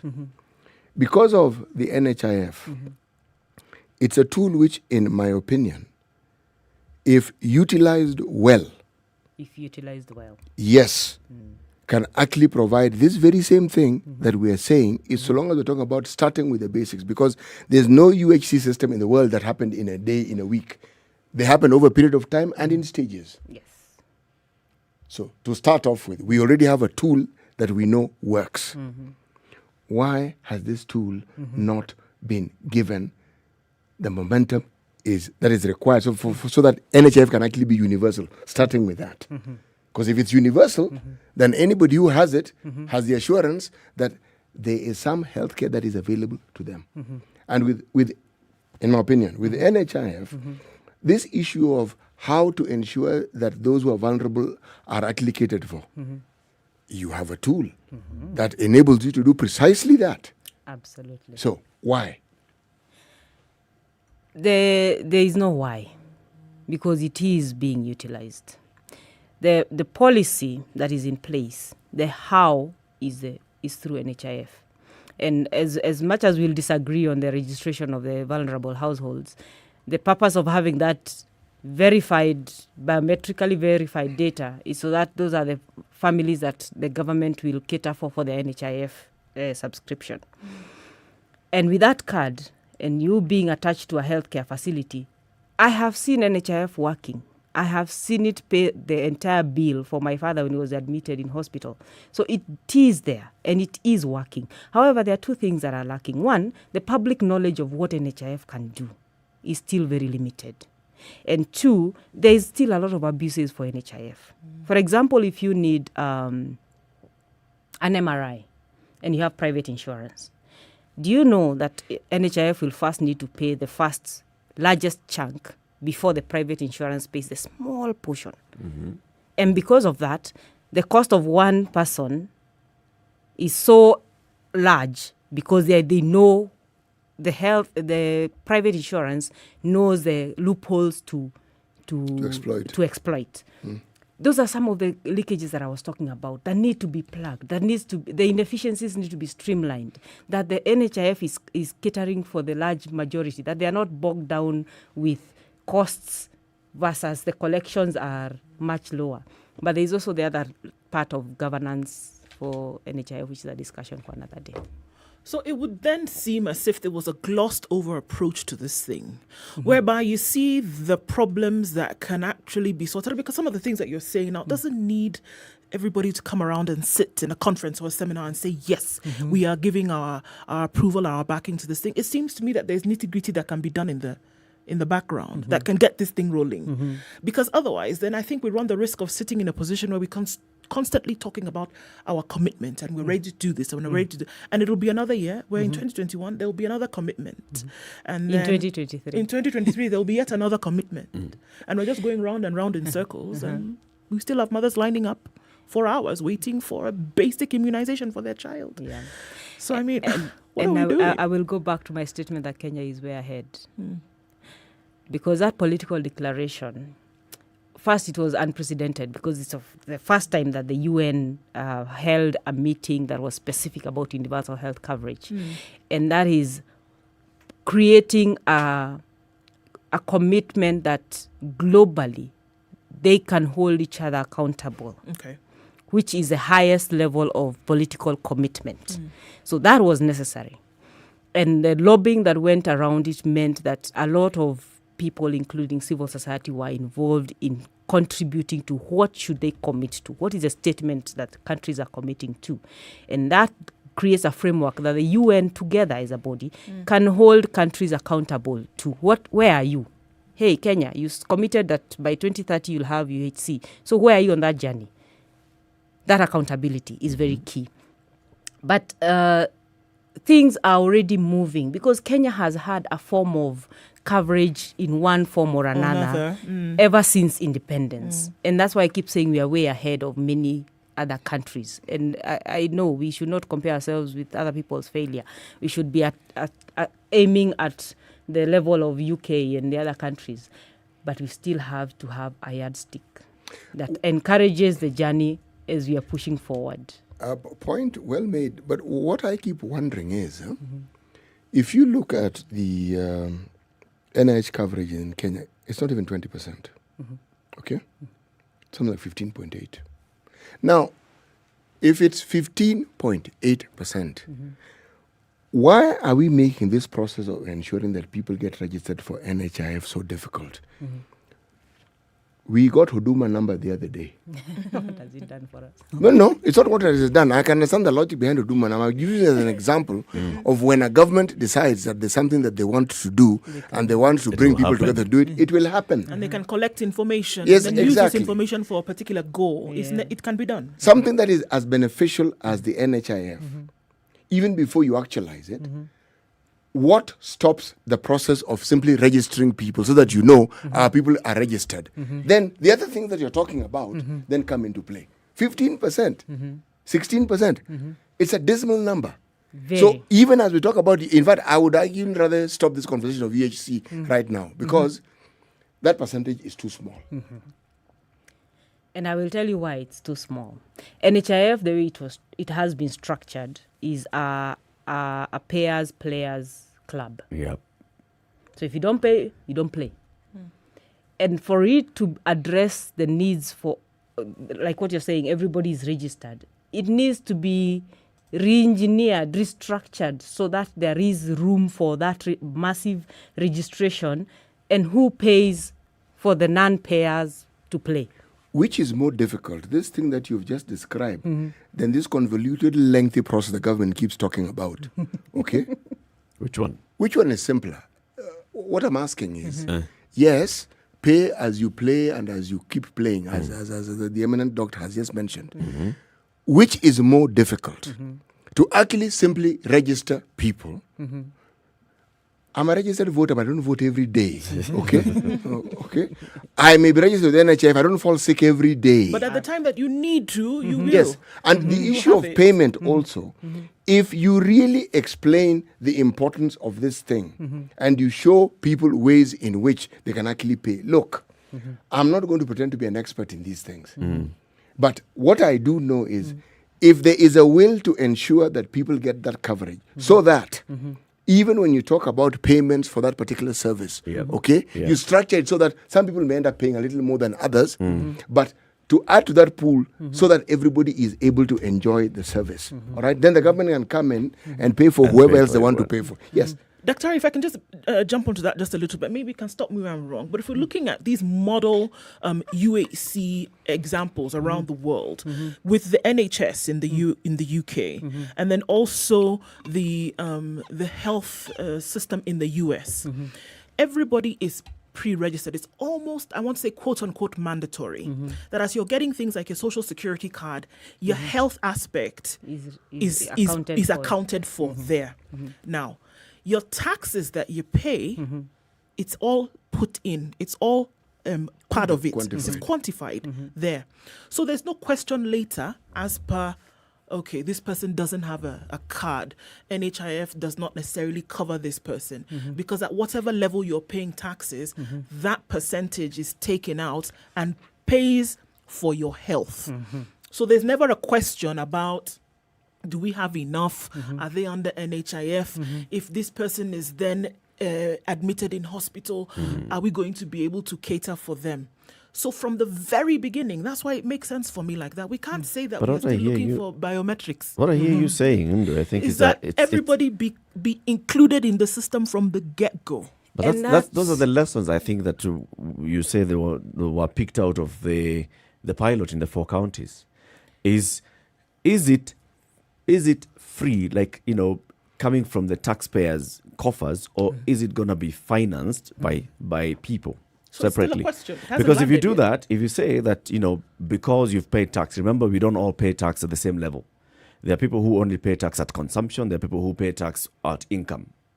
So what tax is going to be factored in as the tax for NHIF? This is it like a fuel tax? Is it a VAT? Is it an extra percent? This is why I'm asking here. So where did this thing land? The questions were being asked in terms of, all right, are we going to be able to make it free? Do we need to have a surcharge for those who pay tax at consumption? So where did this thing land? Or is it still questions up in the air in terms of, all right, there was a pilot. So then? But Eric, no, please, sorry. Go ahead. Go ahead, Doctor. I think your arguments are very valid. And that's where we would want to see Kenya at. And it's not impossible, because we have seen other African countries be able to actualize that. And I'll give a good example. I know our dear CS of another ministry said we should not compare ourselves to a village. But Rwanda has had their people fully registered on their national health insurance, the Sante Michel, whatever it's called. And as of last year, 94% of the population was covered. Because, as you rightly put, the government deliberately said, we are going to do this, and they committed to doing it, and then tiered it such that if you are identified as, I don't know how they do it, but let me give examples of colors. If you're color-coded red, when you go to the health facility, you don't pay anything. But if your color code is blue, then you pay 100 shillings. Right. If your color code is green, because it depends on your income and your capability, it's predetermined. Okay. Which shifts around the time, because you could move from red to green as your fortunes improve. Yeah. And therefore, it boils back down to the commitment from our government, the will to actually do it. and to actualize it. So it's not still questions in the air. For me, what I celebrate about having a policy is our government doesn't do anything unless there's a policy. That is understandable and it is wonderful. Okay? Track record on operationalizing these policies, not good. They are operationalized by other countries. Not good. Yes, that is our history. Has the ministry brought to the fore proposals and propositions such as this one that the national government, so to speak, in its entirety have rejected? Why I'm asking this question is this. Eric mentioned taxes. We have a really efficient tax system. Aggressive is the word. Yes, but it's efficient. Yes. It works somehow. The issue is not, I'm not discussing what happens to our money. But the system that is there to collect taxes, man, they collect it. Now, because it is that efficient, you tell me, you know who ought to pay what, even before they pay it. And you know what it amounts to. You already have a system in place that could be used to tier the issue of contributions to NHIF. This thing is not really that complicated. Every time something is complicated, it's because someone is making it complicated. All right? What I find more complex is why it is this confusion that we keep seeing in our ministry. It's like every department of our ministry, it's like they're independent. It's like the people who deal with this is their own thing. Immunization people. They're immunization people. Public health? Public health. Maternal health care, maternal health care. Now, it's the same thing with the national government. So are we mirroring what happens in the national government with our ministries? Because until we got this so-called super team for COVID, all right? And even then when you talk to people, you talk to the healthcare workers. You talk to those in the county governments. It's like, yeah, it's there in theory, but how it works, you know, there's you're given a list of things which there's this and there's the other and there's the other and there's the other. I'm putting forward this perspective. The government doesn't have any will whatsoever in actualizing the UHC. They have the will to talk about it, to discuss it, to give the impression they're doing something, but to do it, they don't. I beg to differ because I want to remain optimistic. But that was a statement of optimism. You didn't hear the optimism in my voice? You are very optimistic. You're very optimistic that the government has no will whatsoever. That the government will do what I know it's going to do. Which is absolutely nothing. You know, somebody once told me that we keep re-engineering the same thing and calling it something different. So first was the primary healthcare movement, and then along came Abuja Declaration. Then now we have recoined it and called it a universal health coverage, and it's possibly a gimmick to keep people in boardrooms in high levels and earning per diems or whatever else they do.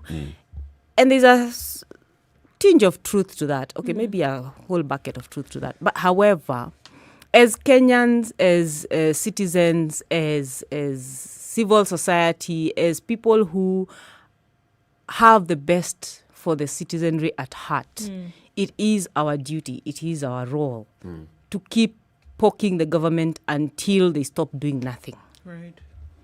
And that is exactly what we are doing. Keep poking them until they stop doing nothing. If that policy is put and starts gathering dust, we are the ones who will have failed the Wanjiko out there. Because we are the ones who are in the know. We are the ones who know the benefits. We are the ones who know how it should be done, how simple it is to be done. Right. But yet, we did not push our government and our politicians to action. Now, actually, when you talk about that accountability, for the citizens to be able to push this, then there needs to be a lot of sensitization of the citizens. Who takes up that role of sensitizing the citizens and saying, for example, next year, there's going to be an election. Health is devolved. Ask the person who wants to be your MCA, your governor, what are they going to do about health? Ask the person who wants to be a senator, what are they going to do to ensure that their county is well financed to be able to cover health? How do we make that conversation like a main conversation, a topical conversation in 2022? That's a difficult question because politics have a way of clouding everything out and just making everything so noisy that you can't get your voice in. However, civil society, and I keep going back to civil society, which includes the non-governmental organizations, the citizen representative groups, the community-based organizations, and especially the community-based organizations, because they are at the community level. Given the right information, the right packages, the right tools, they have the power to change that perspective.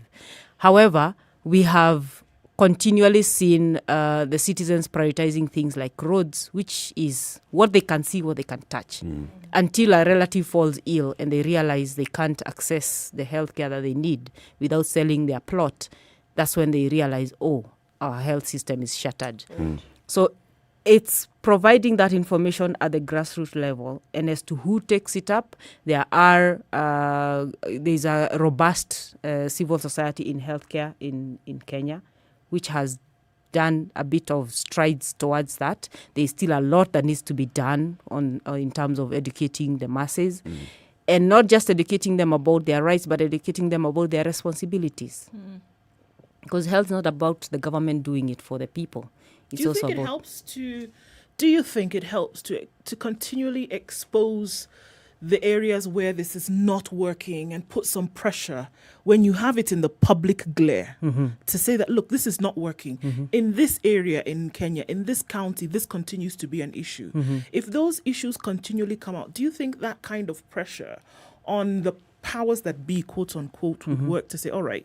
Because my father used to say that if you want something done, you continue to nitpick at that thing until they either get irritated with you and are saying, okay, let's get rid of this. And how are we going to get rid of this problem? Fix it. So do you think that if these stories or if these issues are continually out in the open, that something will be done about it? So we don't ignore it and say it's bad, but bring it out and say, look, in Nyeri County, this continues to happen. In Kisumu County, this continues to be an issue. In Isiolo, this is an issue. If you continue to bring out those issues, do you think that it's either they get tired and do something about it, or make sure that it works? It's possible. It's what needs to be done. Constantly be the pain in their back that eventually they have to turn around and do something. And the power of the media is being able to bring those issues to the fore in a constructive, responsible manner. And I say that because sometimes we bring issues in a way to muddy the waters. Thank you. But if our goal is to bring the issues to the fore so that action is taken, because health being devolved means there are things that the national government will say it's not our responsibility. And there has been that back and forth constantly, that the county government says, no, it's the national government. The national government, no, it's the county government. And eventually the person who suffers is the grass, which is the common. Yeah. So there is a lot of value in keeping on highlighting where it's not working, where the challenges are, and also proposing the solutions. So there's going to be some discussion on this particular issue of universal health coverage. Just tell us about that as we conclude the conversation today. Yes. So I think, in my opinion, it's the most important conference that anybody could ever attend about healthcare in Africa. It's called Africa Health Agenda International Conference, AHIC. And it's organized by AMREF Health Africa. It's running from today till Wednesday, every day from 2 p.m. to 7 p.m. And it is a very rich conversation from across all of Africa. So even as we are saying, who are we comparing ourselves to, we get to hear from other countries, what are they doing? And not just from other countries, from Kenya, but at the global level. What is being done? Who can we learn from? What steps do we need to be taking? So that conversation is happening in the next 3 days. And it's a thought-provoking conversation that as Kenyans, yes, we have made these steps, but what more remains to be done? And how do we need to get there? So you can attend. It's a virtual conference. So thankfully, any of us can attend from the comforts of our offices, our homes. And you can register at ahaic.org, ahaic.org, and get to hear what the global, regional, and local conversation is about universal health coverage. What do you hope to happen after that conference? Just like you said, let's not just have people sitting in boardrooms and having conversations left, right, and center. So what happens after the conference? What I hope to happen, because this is the first time that this conference is going to be virtual, which means there is opportunity for anybody to attend, because it's free. It's free attendance. What I hope to happen is that a lot more voices get to pick up the action, the call for improvement of healthcare in their localities, whether it's at your county level or at the Kenya level or at the Africa level. Because one of the challenges that we have in this move towards providing access to healthcare is a fragmentation. Sure. Because while I am making a lot of noise in my little space, somebody else is making a lot of noise in their little space, and we are not having a lot of that conversation converging to make a much louder noise. So picking up more people to advocate for health, because it's not... The fortunate thing is that healthcare affects each and every one of us. The lack of quality healthcare affects each and every one of us at some point. For sure. I want to be able to, when I'm having arthritis, to be able to access care in my health center, not having to go to wherever that I cannot afford. Some expensive facility. Yes. Thank you very much. Dr. Esther Njoroge Mureithi is the VP and Regional Director for Africa at Smile Train. She's been having a conversation with us about universal health coverage, talking about accountability this time. Asante sana. Hope to have you again soon. Thank you very much. Thank you for your time. Thank you. And keep it right here. We want to take a quick break on KTN Home and online. We'll be back shortly. These conversations continue right here on SpiceFM. SpiceFM broadcasts across the country, and we are also online, SpiceFM KE, on YouTube, on Facebook and Twitter, and www.spicefm.co.ke. 87.9 Spice FM, Mombasa. This is the Situation Room, the only way to start your day. Spice up your life. Japan biotechnology, yes! Hey, Samuel, are you into business now? What are you importing from Japan? Knowledge! I'm going to study biotechnology in the best university in Japan. I applied and ta-da! Japan? Yes! You will have to first learn Japanese. No, my friend. They have more than 850 courses that are provided in English and very affordable. Hey, how do I apply? Kuja Osome Japan. Study in Japan Global Network Project brings you an opportunity to study in Japan. Log on to www.studyinjapan-africa.com and apply to study in Japan with over 100 universities providing cutting-edge science and technology courses including the field of robotics, artificial intelligence, AI, environmental studies, information technology, and many more. Not only postgraduate but undergraduate level is also covered. Mention our course, you will not fail to get it. Visit our website today on www.studyinjapan-africa.com. Mature, intelligent talk every morning. Spice up yourself.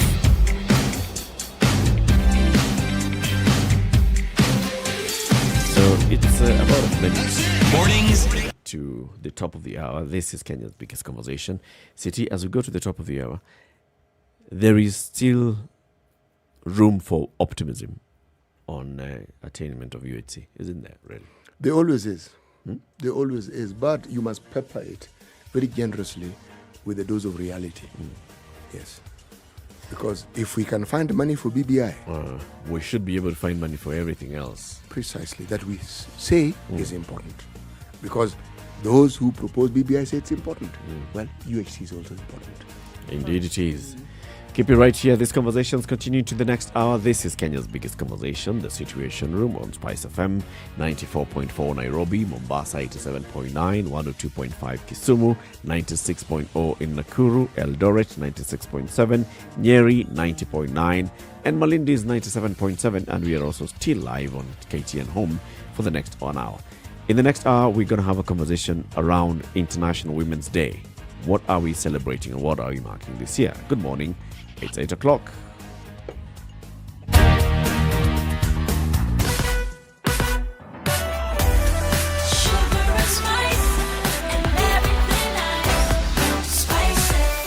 Spice up your life. 102.5 Spice FM. Kisumu. Right, looking at other crazy things that are happening on the roads today. Looking to Lavington, Isaac Gavanju Road.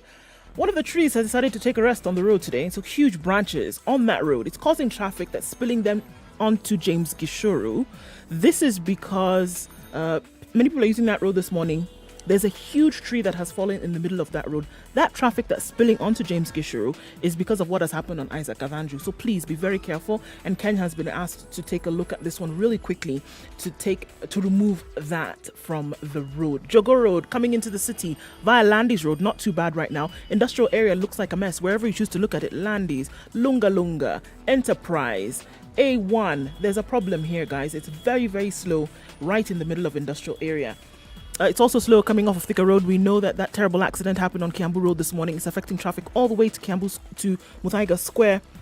This happened just at Whiskey River. So far back on Kiambu Road now affects traffic passing the DCI and then joining with Thika Road.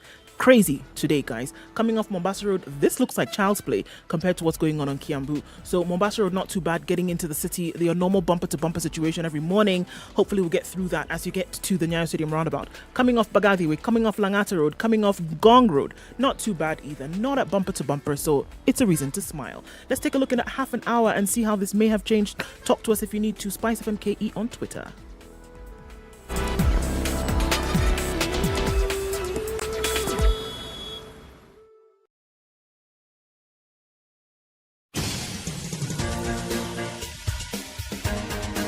This is The Situation Room, the home of hard-hitting political commentary and penetrating insights about the state of the nation. This is a talk radio experience like no other. The Situation Room, a place for hard truths, debates, and elevated conversations. The Situation Room, witty, political, engaging, deep, controversial. In the room, we have C.T. Muga, researcher, academic, seasoned political observer, a fountain of wisdom in these politically uncertain times. Ndu Oko, Nigerian by birth, Kenyan by choice, communications expert, Pan-Africanist, a truth seeker and believer in people power, and Eric Latif, agent provocateur, the man in the chair, seasoned journalist, news hound, a 2.5 man who believes in minutes punching after 8 up, o'clock. This not is down. the third hour of the Situation Room this lovely Monday morning, the 8th day of March. Let's begin the hour with the day's proverb, City. When sleeping women wake, mountains move. When sleeping women wake, mountains move. Yes. And Dr. Moridi was telling us the world should be shaking. Indeed. So this is in commemoration of International Women's Day as well, isn't it? Yes. Okay. This year there's a lot of conversation happening. Choose to challenge the hashtag, choose to challenge very many things. Choose to challenge women in leadership, how women rise. Looking at the papers today, they're celebrating a lot of, the gains that have been made in terms of women in leadership. Women in leadership from corporate side, women in leadership from governance side, women in leadership at the domestic front, and women in leadership in very many other aspects. They have, Eric, but one of the things that I noticed they didn't do, they didn't delve a little more into history. Because the successes that we talk about now are as a result of some back-breaking work that people did in the years gone by. The presentations that I've seen in today's papers have been a reality we are here with, as in women whom we now see as successful, women who've done wonderful things. And I'm saying those wouldn't have been possible. These things that we are seeing would not have been possible without the other women whom I have not seen being mentioned. Because they are the ones who actually broke ground. They are the ones who went against norms. They are the ones who challenged existing situations. Yes. Because right now, strides are being made, but with infinitely greater ease than in those yesteryears. Should we be celebrating every year? Should we be looking back at those that contributed? You must look back, because if you don't look back, it's almost like saying that these successes are only a thing of this present time that we are referring to. And that is absolutely not true. It's like we never talk about Shujaa Day without talking about our history. In the absence of that, what we now have wouldn't have been possible in the manner that we have it. And when we talk about women and the strides they have made, every sphere. You're talking about politics, you're talking about finance, you're talking about research, you are anything, entrepreneurship. You must cover all your bases, because the sort of strides that women have made in this, they are commendable. Yeah. When you look at the forces that they had been working, or the forces that present themselves as being against the moves that they had planned, it's important. Let's celebrate one of the current women who is in a position of leadership, and this is Kezia Kabutu from the Sarit Center. Kezia, good morning.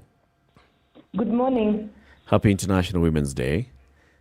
Thank you. And welcome to the Situation Room. Asante sana for joining us. Thank you for having me, guys. So first, you have rebranded at Sarit Center. Is that so, or is that not? Yes, we have rebranded at Sarit Center. We have changed our logo to be a more modern, fresh look. And we've also changed our slogan from City Within a City to Sarit Your City. So not City Within a City anymore. It's just Sarit Your City. But the name is still the Sarit Center. Yes. Okay.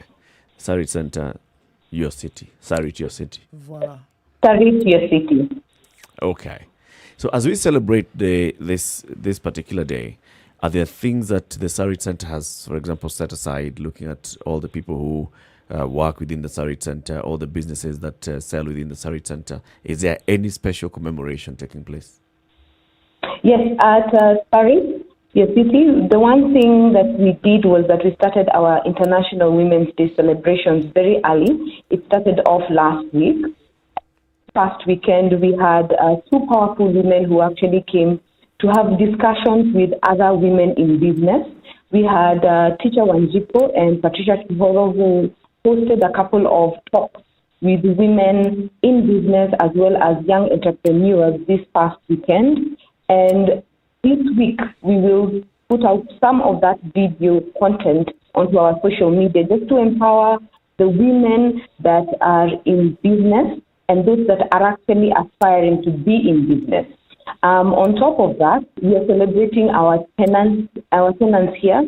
Our women tenants here comprise of 49% of the business, that is, or 49% of our tenancy here is driven by women in business. And the beauty about that is that with the women who are here, the business minded value that we get as from our tenants, we're able to pass it down to our consumers to create a whole consumer experience around the mall. So this week, we are celebrating those women. We are celebrating our tenants as well as our customers by various activations on social media as well as the mall. Would I be right in saying that Sarit, as it's currently constituted and as it was imagined, is actually a business hub? Would I be right if I summarize it that way?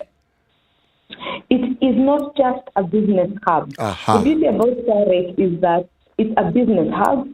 It has got retail space. It has got entertainment space.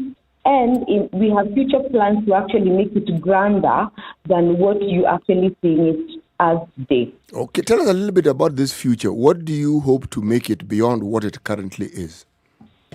Now, the current situation at Sarit right now is that we have over 250 tenants who are making our customer journey more favorable compared to other malls in the industry.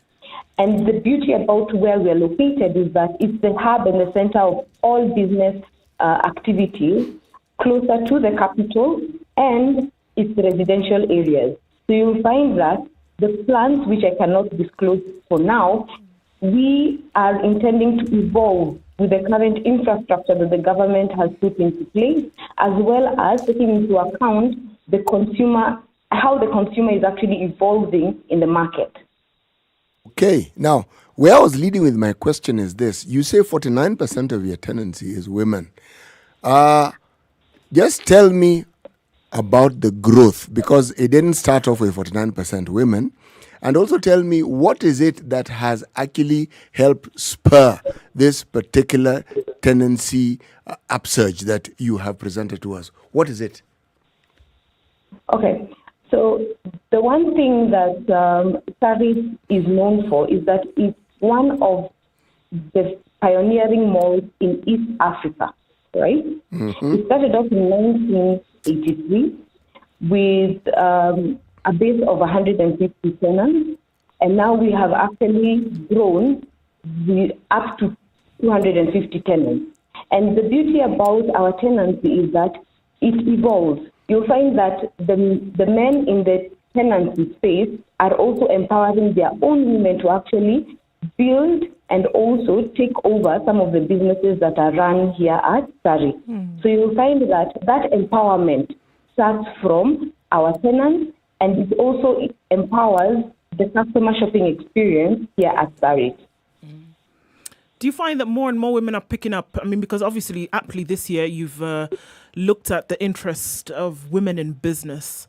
So are we looking at, I mean, just from what you see in the spaces where business is operated, are more and more women embracing opportunities that come their way? And if so, what do you think makes it more comfortable for women to do business, not just at Sarit, but even in the country?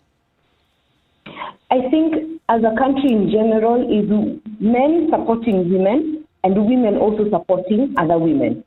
If we are able to create an ecosystem where we are building each other and criticizing each other to become better people in society, we will create a generation of leaders, not only in women, but also in our children, in our men, that will also pioneer our vision for a greater tomorrow. I like what you've just said. Very well said. Huh? No, you put it actually very, very well. Now, let me ask you what it means. How exactly this vision that you've put in place so well, how does it relate to the empowerment of women in our society? So, this vision that we are actually working towards is all geared to what is it how is it going to benefit women? You know, women in the society are the key drivers in homes, right? And you can see that the uptake in business is also inspiring other people beneath them. So you'll find that a woman who's leading her home, right, and is empowering her family can also take that same knowledge and bring it into business. So we are not looking at bringing other people in society, but we're looking at how can we elevate one person to the next. You find that if, as a woman, you're able to put in place measures, pillars, you're able to educate yourself as well as others, you're able to push the boundaries, to question and to even ask, right? You're able to elevate yourself and take yourself to the next level. And in the process, you're not just working alone, you're working with a team, and you're working towards elevating everyone in society as opposed to working for yourself.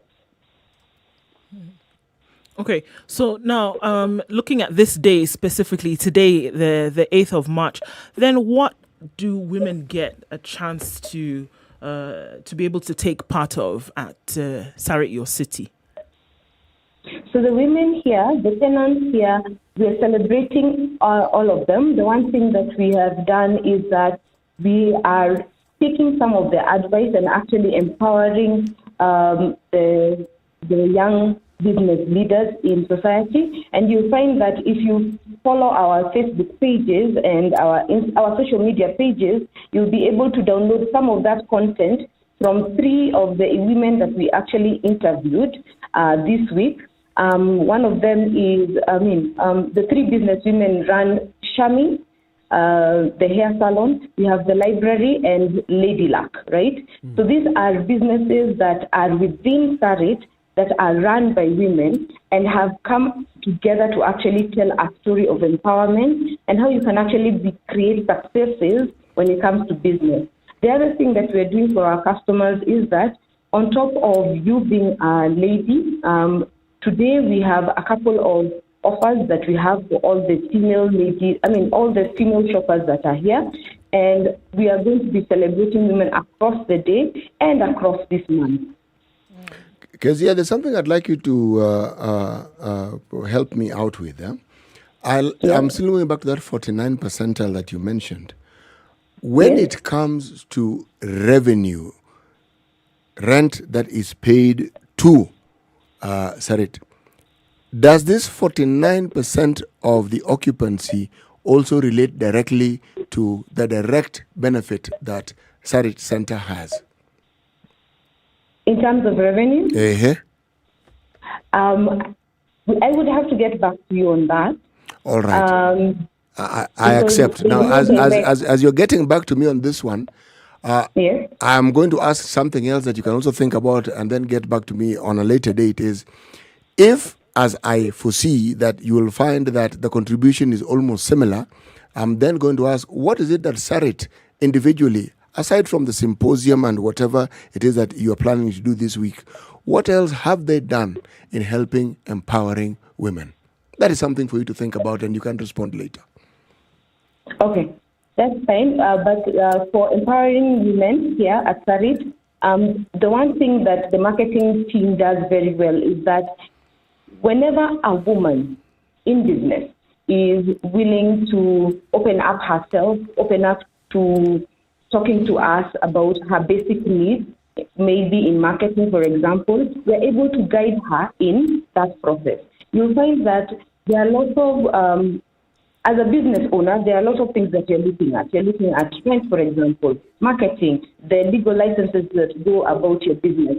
So at Sarit, from the marketing team, we're able to absorb some of those marketing concerns that you have as a business, not only just for women, but also for men, and able to actually scale up your business when it comes to marketing. And it cuts across all our departments, where all departments are actually there to empower and to make the work of tenants much easier at Sarit. If you look at the employment space, and this is talking about empowering women, giving women the opportunity, and even if you just want to call it affirmative action, do you see affirmative action being employed by Sarit, the organization, your employer, and also your tenants?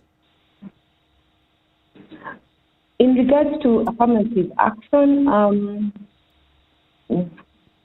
I don't think there's a structured way of implementing it here.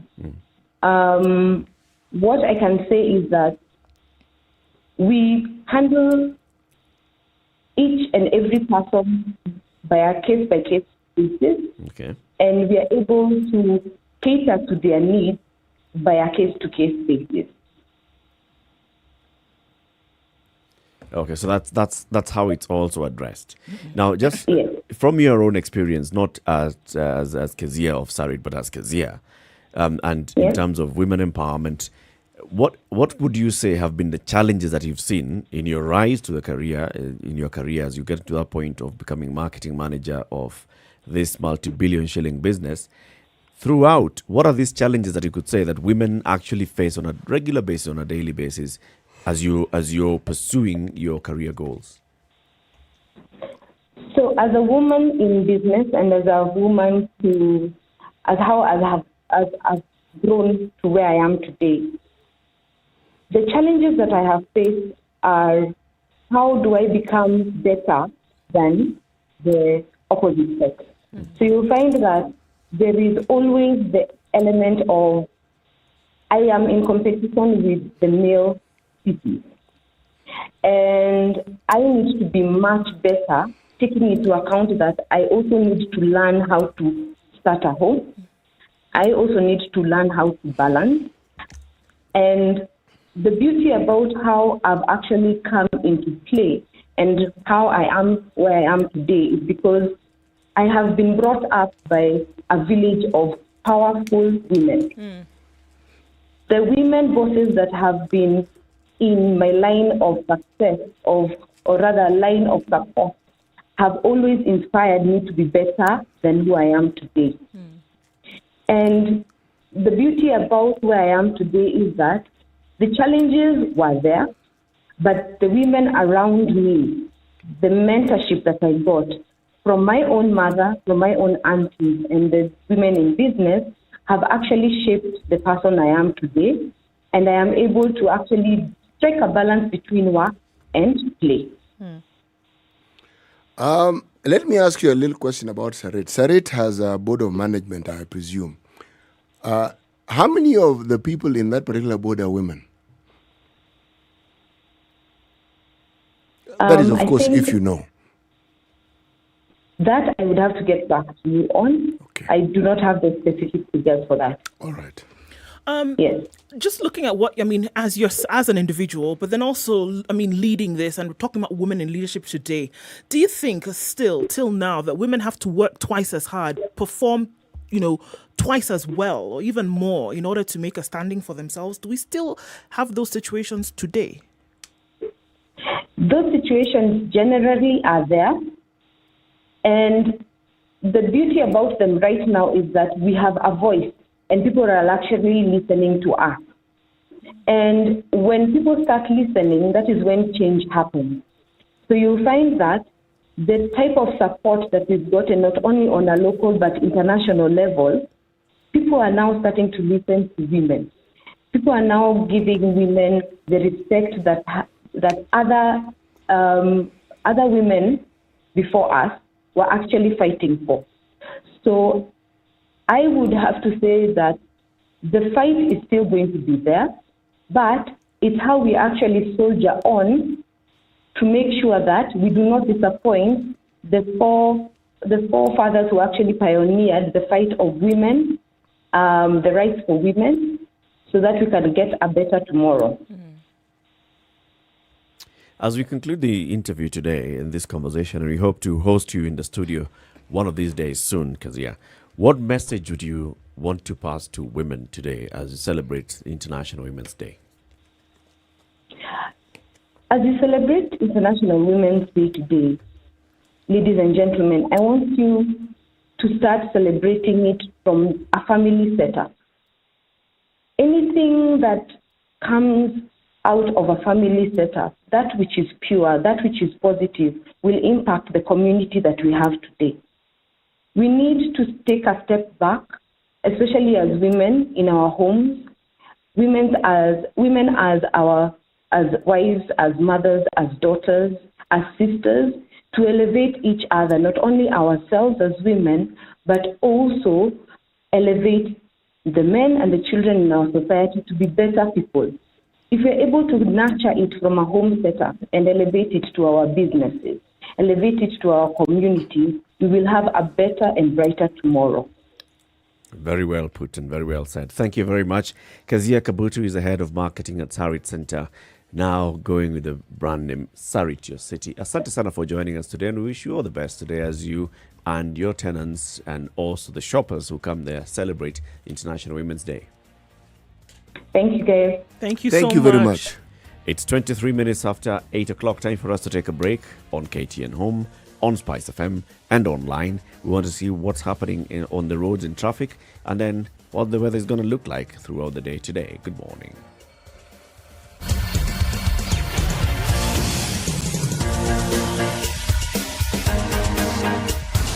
This is the Situation Room, the only way to start your day. Spice up your life. Japan biotechnology, yes! Hey, Samuel, are you into business now? What are you importing from Japan? Knowledge! I'm going to study biotechnology in the best university in Japan. I applied and ta-da! Japan? Yes! You will have to first learn Japanese. No, my friend. They have more than 850 courses that are provided in English and very affordable. Hey, how do I apply? Kuja Osome Japan. Study in Japan Global Network Project brings you an opportunity to study in Japan. Log on to www.studyinjapan-africa.com and apply to study in Japan with over 100 universities providing cutting-edge science and technology courses including the field of robotics, artificial intelligence, AI, environmental studies, information technology, and many more. Not only postgraduate but undergraduate level is also covered. Mention our course, you will not fail to get it. Visit our website today on www.studyinjapan-africa.com. Have you seen them? Am I lying? Yes, it's a very nice outfit, I must say. Good Thank job. you. Asante sana. The compliment is well received. Good morning and thank you. Evan Nosingishi was asking me what channel is Spice FM. 96.7. Tell them that, right? Yes, now they know. Thank you. It's a pleasure to be here. Pleasure to have what you. What a beautiful studio, my friend. I've been to other radio stations, but I've never seen anything like this. Thank you, and it's very nice to be in a modern studio. Absolutely brilliant. And I have to say, it's a very cool ambiance here in your radio room. Just for our listeners, I think it is. The weather with Spice FM. All right, so we're still looking at sunny conditions in Nairobi this morning, currently at 21 degrees. Going to highs of 28 today and lows of 16. 16 is what it is in Nyeri. Sunny, highs of 25 and lows of 12. 29 the high in Nakuru today at 17. It's sunny right now. It's also sunny in Eldoret at 14, highs of 26 and lows of 12. Partly sunny conditions in Kisumu at 21, highs of 29. We're going to see highs of 28 in Kakamega today. It's partly sunny at 20. It's mostly sunny in Mombasa at 28. Highs will be 32. 31 will be the high in Malindi at 28 at the moment. It's mostly sunny in Kampala at 21, highs of 26. We're looking at 32 to be the high in Dar es Salaam, mostly sunny at 28. And it's sunny in Johannesburg at 17, going to highs of 28 today. We'll see highs of 33 and mostly clear conditions in Lagos for most parts of today. Partly sunny conditions in Kinshasa at 23, highs of 33 and lows of 24.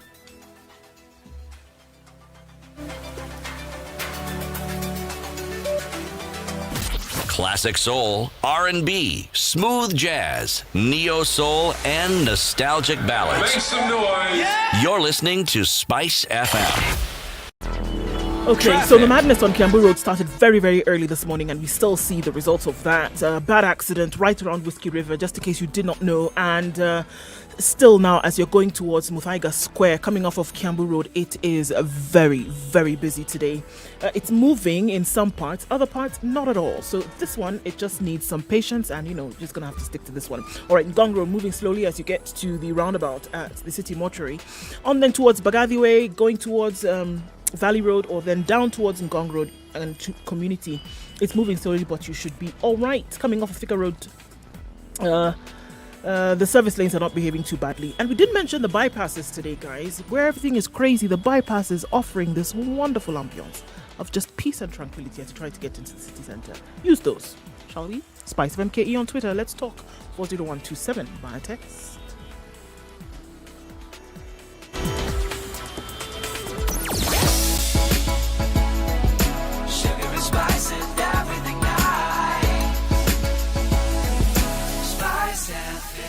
Spice up your life.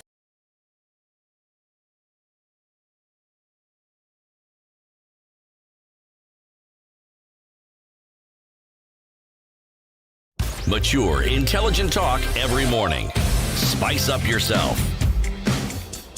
It's 28 after 8. This is Kenya's biggest conversation. It's the Situation Room on Spice FM, online and on KTN Home. Today is International Women's Day, so we've dedicated this hour, the 8 to 9 a.m. hour, to having conversations about International Women's Day. This year's theme is choose to challenge many things, to choose to challenge gender equality, choose to challenge women representation, choose to challenge whatever you want to choose to challenge. Let us know as well on Spice FM KE on YouTube and Facebook and Twitter. So, City, as you look at the International Women's Day and as we celebrate it today, and going that theme of choose to challenge, what do you think would be like the bigger thing to challenge for you? When you look at the world around us, and you look at any form of injustice that this planet has witnessed, the greatest recipients of this injustice has always been women and children. Mm-hmm. And I think it is from this background and this understanding that over time, women have sought to champion causes that are particular to them and also particular to society. But the focus has been, because of the disadvantaged position that women have found themselves in, to actually bring them to a position where there is some element of parity, a focused, purposed attention on issues that relate directly to women in whatever sphere of life had to be championed. And that is why you find women championing all these causes right across the divide of the disciplines that you can think of, because of this understanding. Because historically, at some point, they were always disadvantaged. And disadvantaged as in they were never given the same opportunity as men were given. No, they were not. So it's time to push that now. It's not just time to push, it's to continue pushing, because discrimination doesn't begin and end in a day. Even if you declare today and next week and for the next 3 months International Women's Day, it's not suddenly going to end any discriminatory practices that people have.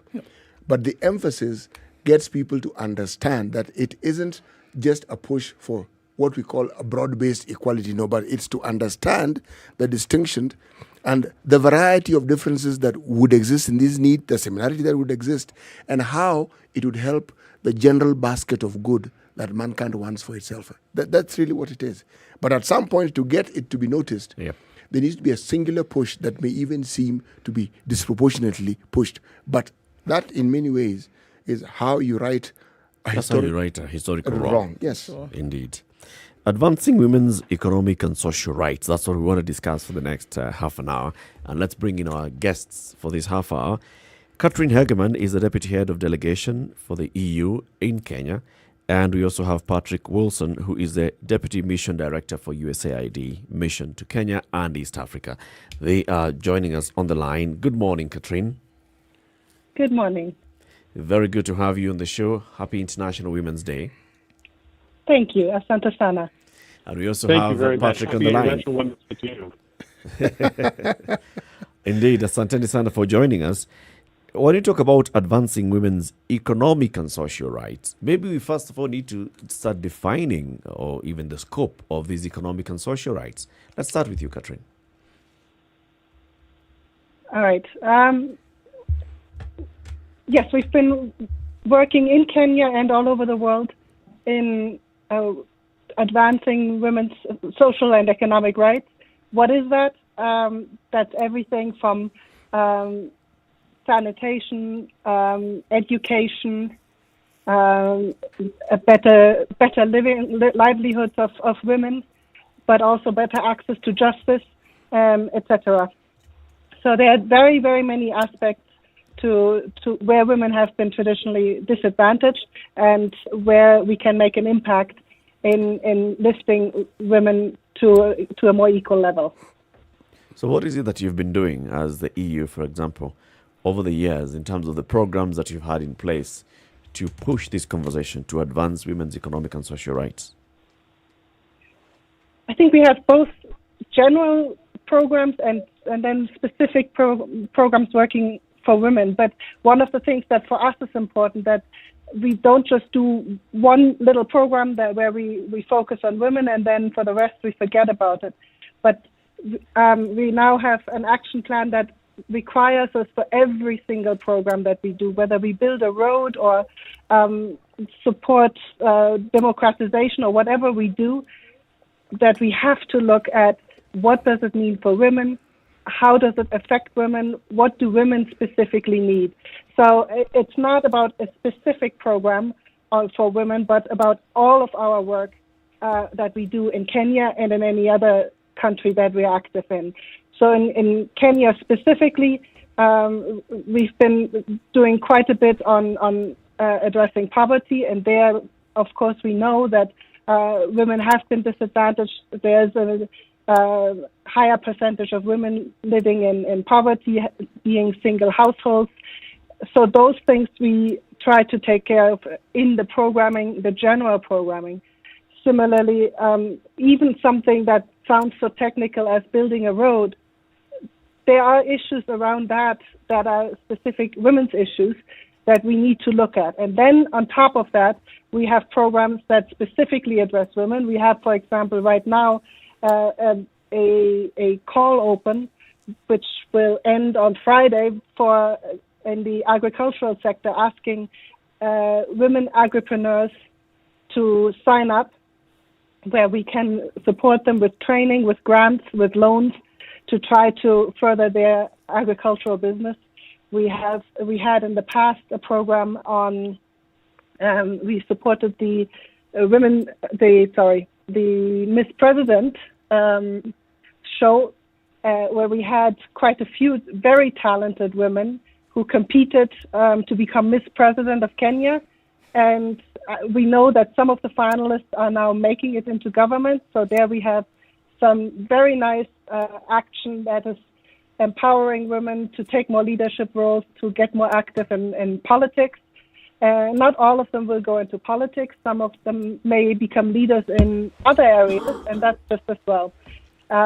So there are various programs that we have, and I can go on some more, but maybe that's a good example to begin with. Indeed it is. Maybe, Patrick, you can just tell us what USAID has been doing in terms of programs and projects to support and promote women empowerment. Absolutely. I'd be happy to do that. And I do want to wish you all a happy International Women's Day. You know, today's about highlighting the accomplishments and the challenges that women and girls all around the world face. But this isn't a day just for and about women. This is a day for all of us, boys and girls, women and men, because women's rights are human rights. That's why we all have to participate in this. That's why I care about this. So the United States government, much like our colleagues at the European Union, we put the needs and the interests of women and girls really at the center of everything that we do. So regardless of what the program is, we are looking specifically at how, for example, a given challenge affects men and women differently. And we tailor our response to make sure that we are reaching men and women where they are and what their unique challenges are. But we also have specific programs that are exactly directed towards the needs of women here in Kenya. So, for example, something that might be of interest to you there in the studio, we're working to empower women in the media. We have a mentorship program that matches aspiring female journalists with established journalists to help them improve their communication skills, their leadership skills, their overall life skills. You know, we've just celebrated the beginning of our third cohort of young female journalists, and it's the largest one yet. We have 14 mentors and 40 students from 4 different universities around the country. We've also just completed training 53 young women to enter the energy industry across 10 countries in East Africa through our Power Africa initiative and our Young African Leaders Regional Leadership Center. Over the last 6 years, we trained and empowered 4,000 young people from 14 countries in East and Central Africa to be leaders in their communities. And because women's leadership is especially important to us, and we think it will benefit the people of East Africa, we make sure that half of the slots are reserved for young women to make sure that they can participate. We all have a lot to do to make sure that women have their fair seat at the table where decisions are made. You know, here in Kenya, women currently occupy only 22% of the seats in parliament. Only 4% of the governors in Kenya are women. And I will point at my own country. In the United States, about 25% of the Congress are women. About 18% of our governors are women. So for myself, as a man, I say, why is this? Why do women continue to be underrepresented in political leadership? So are we men doing our fair share with the household work? Are we taking on childcare so that our wives have a chance to start a business or run for office, take on leadership roles in their community? Are we teaching our boys that it's also their responsibility to carry the water or make dinner? Patrick, if I can interject there just really quickly. Absolutely, please. The projects that you talk about, it's a deliberate effort to make sure that women, girls are involved whether it's in a learning, in a mentorship program, and then going on to establish their careers. It is clear that it can be done. From your experience, why do you think then it's so difficult to have this replicated on a national government level, whether it's in Kenya, whether it's in the United States, like you've just pointed out? Why is it so difficult then to have that cascade? I think a lot of it starts, as I was saying, really at the household level. What examples are we promoting within our society of what women's work is? Is women's work just in the household? You know, women in Kenya spend on average about 11 hours a day working on household work, as opposed to 3 hours a day for men. I know for myself, when I was growing up, both of my parents were professionals. They both had jobs outside the home. And so they also shared in the housework. My father mopped floors and cooked dinner. And I saw that growing up, and I recognized that my father's masculinity was not threatened by doing his fair share, and that has helped me be the man that I am today. And so I think if we can replicate that really at a family level and get individual families and communities thinking about how do we take advantage of half of our population, half of the talent pool, it's girls and it's women. And if we can do that, then I think that national scale-up that you're talking about can happen, and it will happen organically. When I listen to this discussion, something keeps niggling at the back of my mind. We are focusing on bringing about some parity, some equality. And for us to do that, it means we recognize that it doesn't exist. Now, what will success look like? What is it that when we arrive at, we will know we have achieved what we want to do? I'm asking both of you.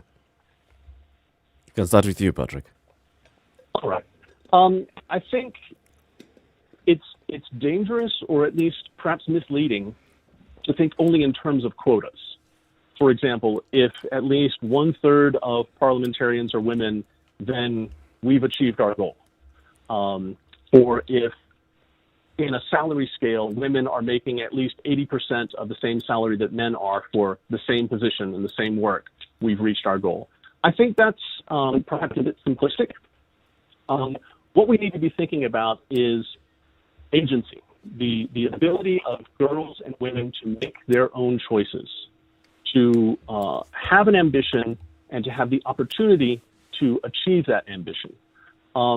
We talk about equality, but really what we need to be talking about is equity.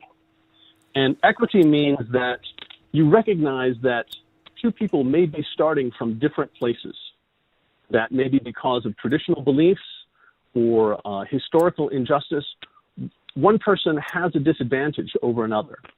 So if all we're talking about is equality, we're raising both of those people to by an equal amount, there's still going to be a difference. There's still going to be a gap there. When we talk about equity, we're talking about looking at that historical injustice, the disadvantages that people have faced, and raising them to the point where then they have a fair share at the table, a fair opportunity. Okay. And if we focus on women's agency to do that, that's when I think we'll be successful. Patrick, you've done a wonderful job of rephrasing my question and answering the question that you've set for yourself. Thank you. So let me ask Catherine the question that I asked you. Catherine, the question I asked, and you also have a leeway to rephrase it, and as has been done, because it's been done masterfully, success, whether it is equality, equity, parity, what should it look like? I think that success is if every woman and every man, every girl and every boy can fulfill their potential and doesn't feel hampered by blockages of the system, of the society, etc. Okay, now, if, say, for instance, we get to a point where we have this equity, where women Men, girls, boys have this equity. Right. What next? When we get there, what do we do next? Then we celebrate. No. I think that's look. The question is more generally, if we think about what is the world that we want to live in, what are the things that how we want it to look like. There's that you can talk about climate change. You can talk about the fulfillment of all of the human rights. Of course, there's a point where hopefully we get to the point where we have achieved that, and then do we live ever happily after, or do we find something else that we hadn't looked at before, something else that we still need to address? That's looking into a crystal ball a little bit. But I think where we have inequalities that we have identified, where we have problems in today's world that we have identified, these are the ones that we work on now. And as we then go along, we will always find something else that needs addressing. And that we will then have to tweak. Actually, where I was leading with my question is, even as you make gains, there's always a likelihood that you could lose those gains. So indeed, where I was heading towards was, how then do we ensure that we sustain, maintain, and ensure that those gains are never lost? Because even as we talk about empowering, because it's a discussion we've had in this country, empowering the girl child, the alternate discussion that has arisen is the disempowering of the boy child. Now, what we are saying here, if I understand it correctly, is just making sure that that equity, that equality, that parity is maintained at all levels and with all genders. So how do you ensure that what is gained is not lost? Indeed. I mean, if you do the simplistic view of saying I'm putting 50% women for the next parliamentary session, and then I'm not doing anything any longer, you're right. You may find that afterwards it drops down again.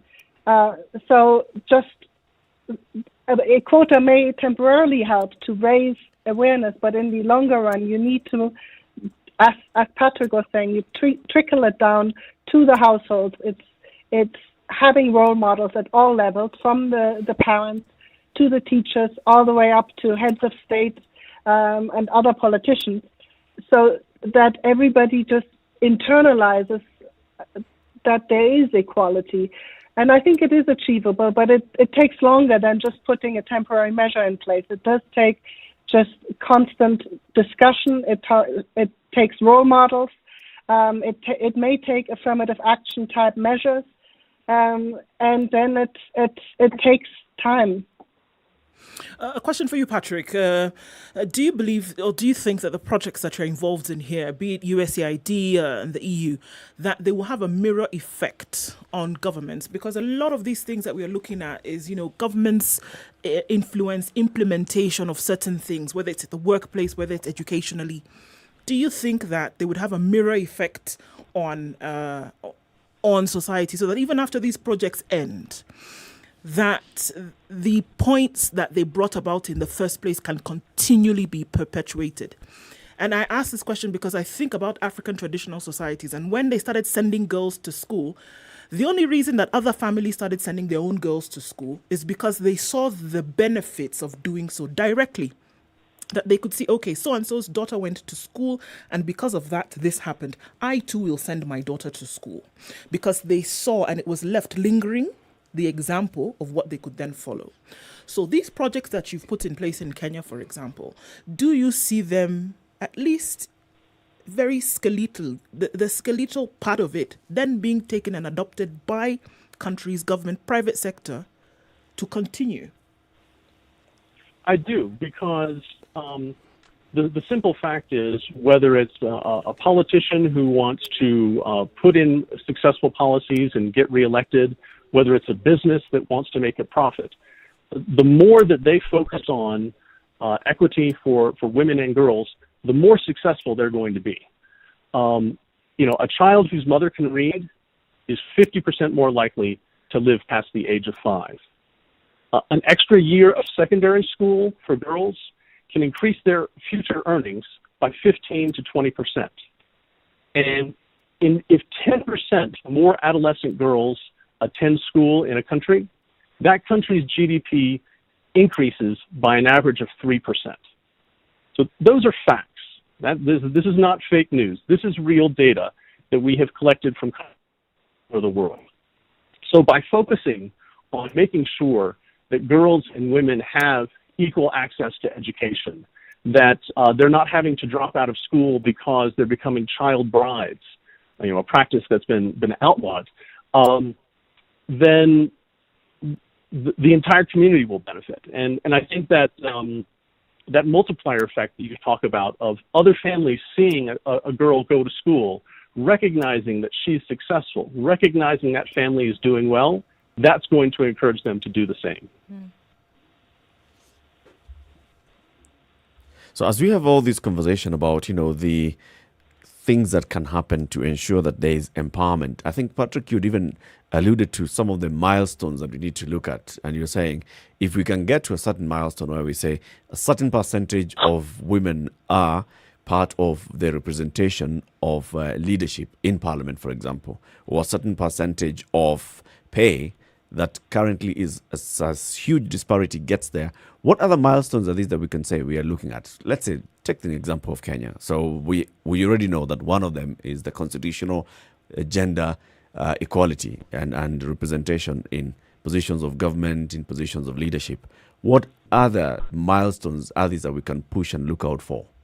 I'll start with you, Patrick, and then the same question you can take, Caroline. Well, thank you. I think education is absolutely essential in making sure that we have girls in Kenya being able to go through school, all the way through secondary school at the very least, is absolutely essential. About 30% of girls in Kenya have to stop their education because they become child brides. 1 in 5 girls in Kenya becomes a mother when she's still a child. And many of those girls never get the opportunity to go back to school. And I just told you about the amazing impact that educating girls can have on an entire country, on the productivity of Kenya as a nation. There's also, I think, a very important and unfortunately a difficult topic to talk about, and that's female genital mutilation. Many women across Kenya, about 21% of women and girls between the ages of 15 and 49 have undergone female genital mutilation, the cutting of their genitalia. This causes serious health problems. It was outlawed here in Kenya a decade ago. And just last Friday, we had an event together with President Uhuru Kenyatta in northern Kenya with community elders on a program that we call Kuta Injena. That means, in Borana, it means come, let us talk. And it's about teaching communities about the harm of female genital mutilation and getting them, empowering them to say, this is a practice that we're going to stop. Last Friday, President Kenyatta said, and I've got his quote here, he said, the girl child, just like the boy child, can be taught the very important traditions in our communities so that they can graduate as adults without being harmed. We agree. We believe that ending harmful traditional practices can be led by communities themselves as they re-envision what their norms and their values are, and they recognize that protecting the safety and rights of women and girls is an important part of their community.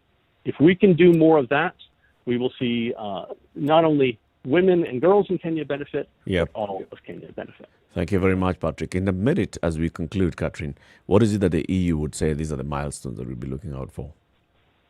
I was thinking of the same milestones as Patrick, but I think those are important ones, having girls be equally in education, making it to graduate, preventing teen pregnancies as much as possible, and having them first get a university education, etc. But we haven't talked about one sector that much, and that's sort of the private enterprises. And there, I think also we're seeing we need to see more women CEOs, more women in leadership positions, more women doing startups that sometimes fail, but overall startups that will bring Kenya forward. So that's another measure that I would also look at. Equal access to justice. We can look at indicators there. So there are various indicators in various parts. I think we shouldn't just focus on politics. Right. It's nice to have women in parliament, and I think it does help shape the agenda that's discussed in parliament. But in the end, it's in all parts of society. Thank you. Thank you very much. Catherine Hegeman is the Deputy Head of the Delegation of the European Union in Kenya. And Patrick Wilson is the Deputy Mission Director for USAID Mission to Kenya and East Africa. Thank you, and happy International Women's Day again to you. Thank you. Thank you very much. Thank you so much. Keep it right here for more conversations coming up in the next hour as well. On SpiceFM, we want to say goodbye to our audience on KTN Home, but you can switch on to SpiceFM 94.4 in Nairobi, Mombasa 87.9, 102.5 in Kisumu, 96.0 in Nakuru. Eldoret 96.7. Nyeri is 90.9 and Malindi is 97.7. In the next hour, we have a conversation around politics, the politics of the BBI, politics of the Handshake. Our guest in the next hour is going to be Honorable Paul Ongeli Owino. You know him as Babu Owino. He'll be here shortly. Good morning.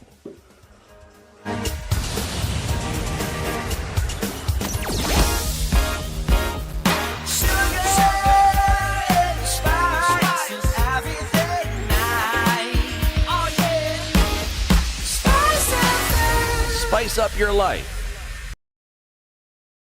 This is the Situation Room, the only way to start your day. Spice up your life.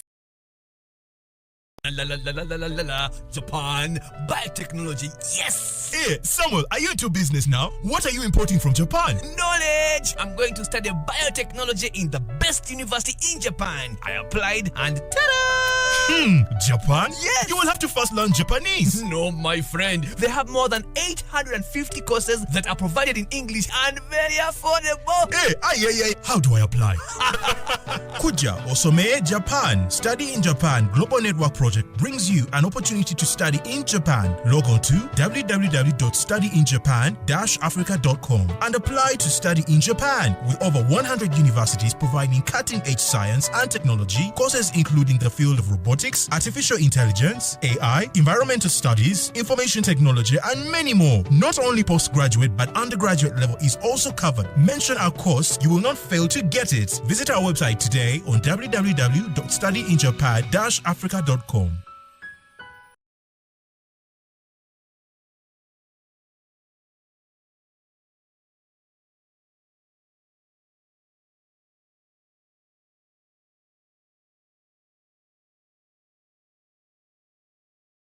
Okay, it's 2.5 minutes now to the top of the hour. So, final thoughts as we continue celebrating International Women's Day before we switch the conversation a little bit into the politic of the weekend. Oh, wow. No, look, I think there's I'm thinking, and just from comments coming in and saying, okay, so why do we have to continue harping on this? Look at anything that's been called a day, right? Forget about some of these whimsical things that are called suddenly this Smile Day and such. But look at things that have been called a day, that have been commemorated. It's come about as a struggle, a serious struggle, that you celebrate that day or you commemorate the elements of that entire fight on that particular day because it has been a struggle. And to say that, can we have a day when we can remember certain things about this particular struggle? So I think that this equity and equality that we talk about, there's still a long way to get there. And, you know, in as much as we say, well, in this neck of the woods, there's still so many archaic and misogynistic things that we have to deal with. Look on the other side of the pond, right? The American Congress also, 25%. I mean, very, very low in terms of getting there. 18% of governors across the continental United States. After how many years of independence? There we go.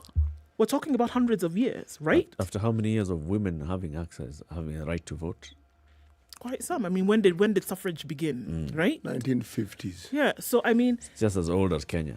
Right. So there's, in as much as there's still a ways to go, it is across the globe that this attitude is still accepted. Yep. That it's not archaic and traditional to the continent. It is across the globe. And there's still a lot to be done. But also, to be fair, I think some of these sentiments come from learning from their own experiences. Because they have seen what has happened and what needed to be done and have seen the benefits of it. So they're probably just passing on the wisdom they've gleaned from what has happened in their own backyards. Their own experiences. Yes. Keep it here for more conversations in the next hour. Good morning. It's now 9 o'clock.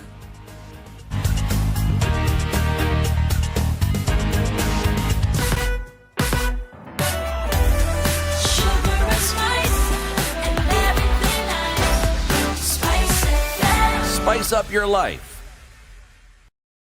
94.4 Spice FM, Nairobi. There's still traffic on Mombasa Road this morning, and it's taking you all the way to the roundabout at Nyeri Stadium. Getting into the CBD on Uhuru Highway, that's what we see, both sides coming into town, leaving the city as well, quite some. And it's going to be there for some time today. All right, let's look at where there's construction going on. Industrial area, Westlands, and of course the entire Mombasa Road, getting then into the city, Uhuru Highway throughout to Westlands. That's where we're going to see some traffic today. There was craziness on Kiambu Road. We're still seeing the effects of that one, getting onto Thika Road, then out through Pangani, into Ngara, into the city, slow. The service lane's not doing too badly though. And guess what? We forgot about them this morning, but the eastern, southern, Red Hill bypasses behaving quite beautifully this morning. No issues there at all. Longer routes in and out of the city, but it works, so you don't have to sit around for hours, right? Try and use those if you can.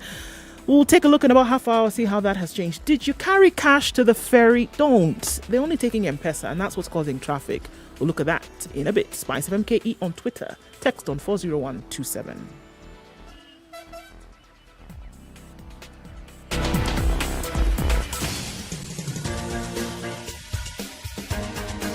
This is The Situation Room, the home of hard-hitting political commentary and penetrating insights about the state of the nation. This is a talk radio experience like no other. The Situation Room, a place for hard truths, debates, and elevated conversations. The Situation Room, witty, political, engaging, deep, controversial. In the room, we have C.T. Muga, researcher, academic, seasoned political observer, a fountain of wisdom in these politically uncertain times. Ndu Oko, Nigerian by birth, Kenyan by choice, communications expert, Pan-Africanist, a truth seeker and believer in people power, and Eric Latif, agent provocateur, the man in the chair, seasoned journalist, news hound, a man who believes in punching up, not down. This is The Situation Room, the It's 2.5 only way to minutes after start. 9. This is Kenya's biggest conversation. As we switch gears into talking to the politics of weekend, the politics of BBI, the Why are you politics of tired? everything else. Why are you tired? No, I'm not. Oh, okay. I'm actually excited. Very much so. C.T. Muga has today's proverb. When sleeping women wake, mountains move. When sleeping women wake, mountains move. Ndu, Yes? what is your reading and understanding of that proverb? I mean, she maybe look like she's sleeping, and so there's no power there. When she wakes up, just be aware. What does being awake portend? What does it signify?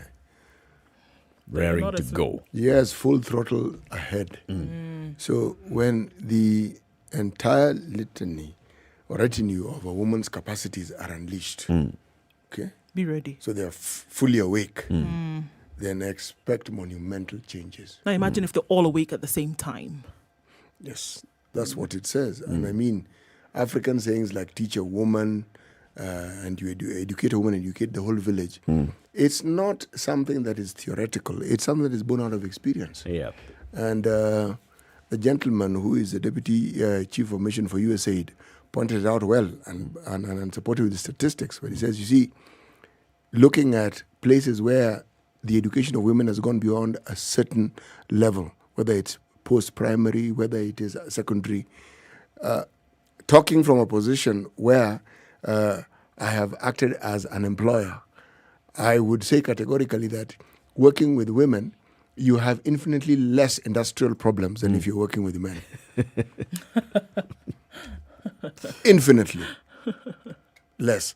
And you end up getting even more productivity. Stuff gets done, eh? No, it gets done. It gets done. No stories of, especially stories that come at the end of the month. Okay? You even develop a pattern. This story is going to continue until the 5th. Then we'll get back to normalcy. To normal. Yes. So it's with good reason. And if you look at it, something that has often been missed out is in the equal treatment of children in a household. The disparity begins in the house where girls are treated one way, boys are treated differently. They don't share the same chores, they don't share the same responsibilities, and yet they could. And if they did, then this idea that we're discussing today would be normal. Absolutely. You can actually talk to adults and you can see it just in interacting with them, and then even when it comes to playing house, you can actually tell whose parents insisted that both genders do household chores, for example, or that you're not going to subject just the girl child to the kitchen and things of the home, but that you're going to include everybody else in the process. You can tell. You can tell, actually, who was raised in a setting like that. Yep, and you can also tell from those who grew up without sisters.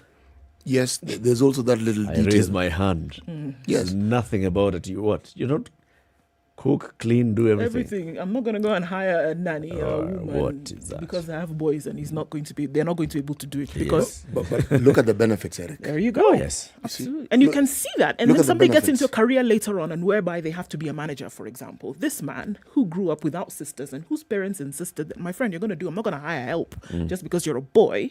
You can see the effects of that later on in life. You can. And guess what? I mean, if people were able to embrace and adopt that kind of thinking, my mother would ask, is his hand going to break? What do you mean? My friend, will you go and... Come on, go and sit down. Beg, no. Surely.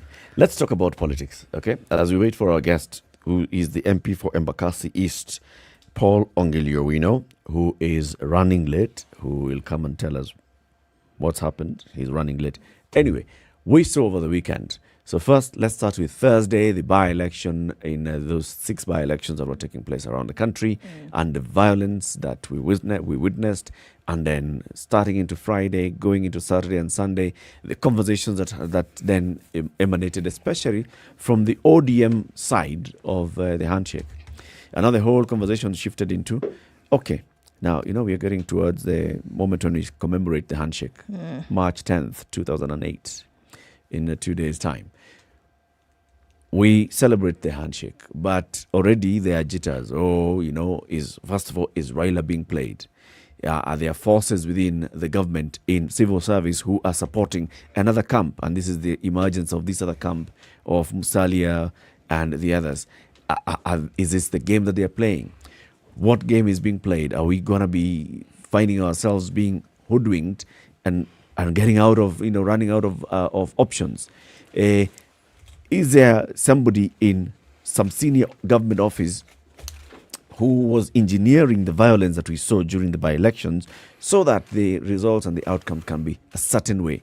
So all this was the headlines on Saturday, was the headlines on Sunday, is the headlines today. Today's headline is Uhuru's night call that calmed Raila.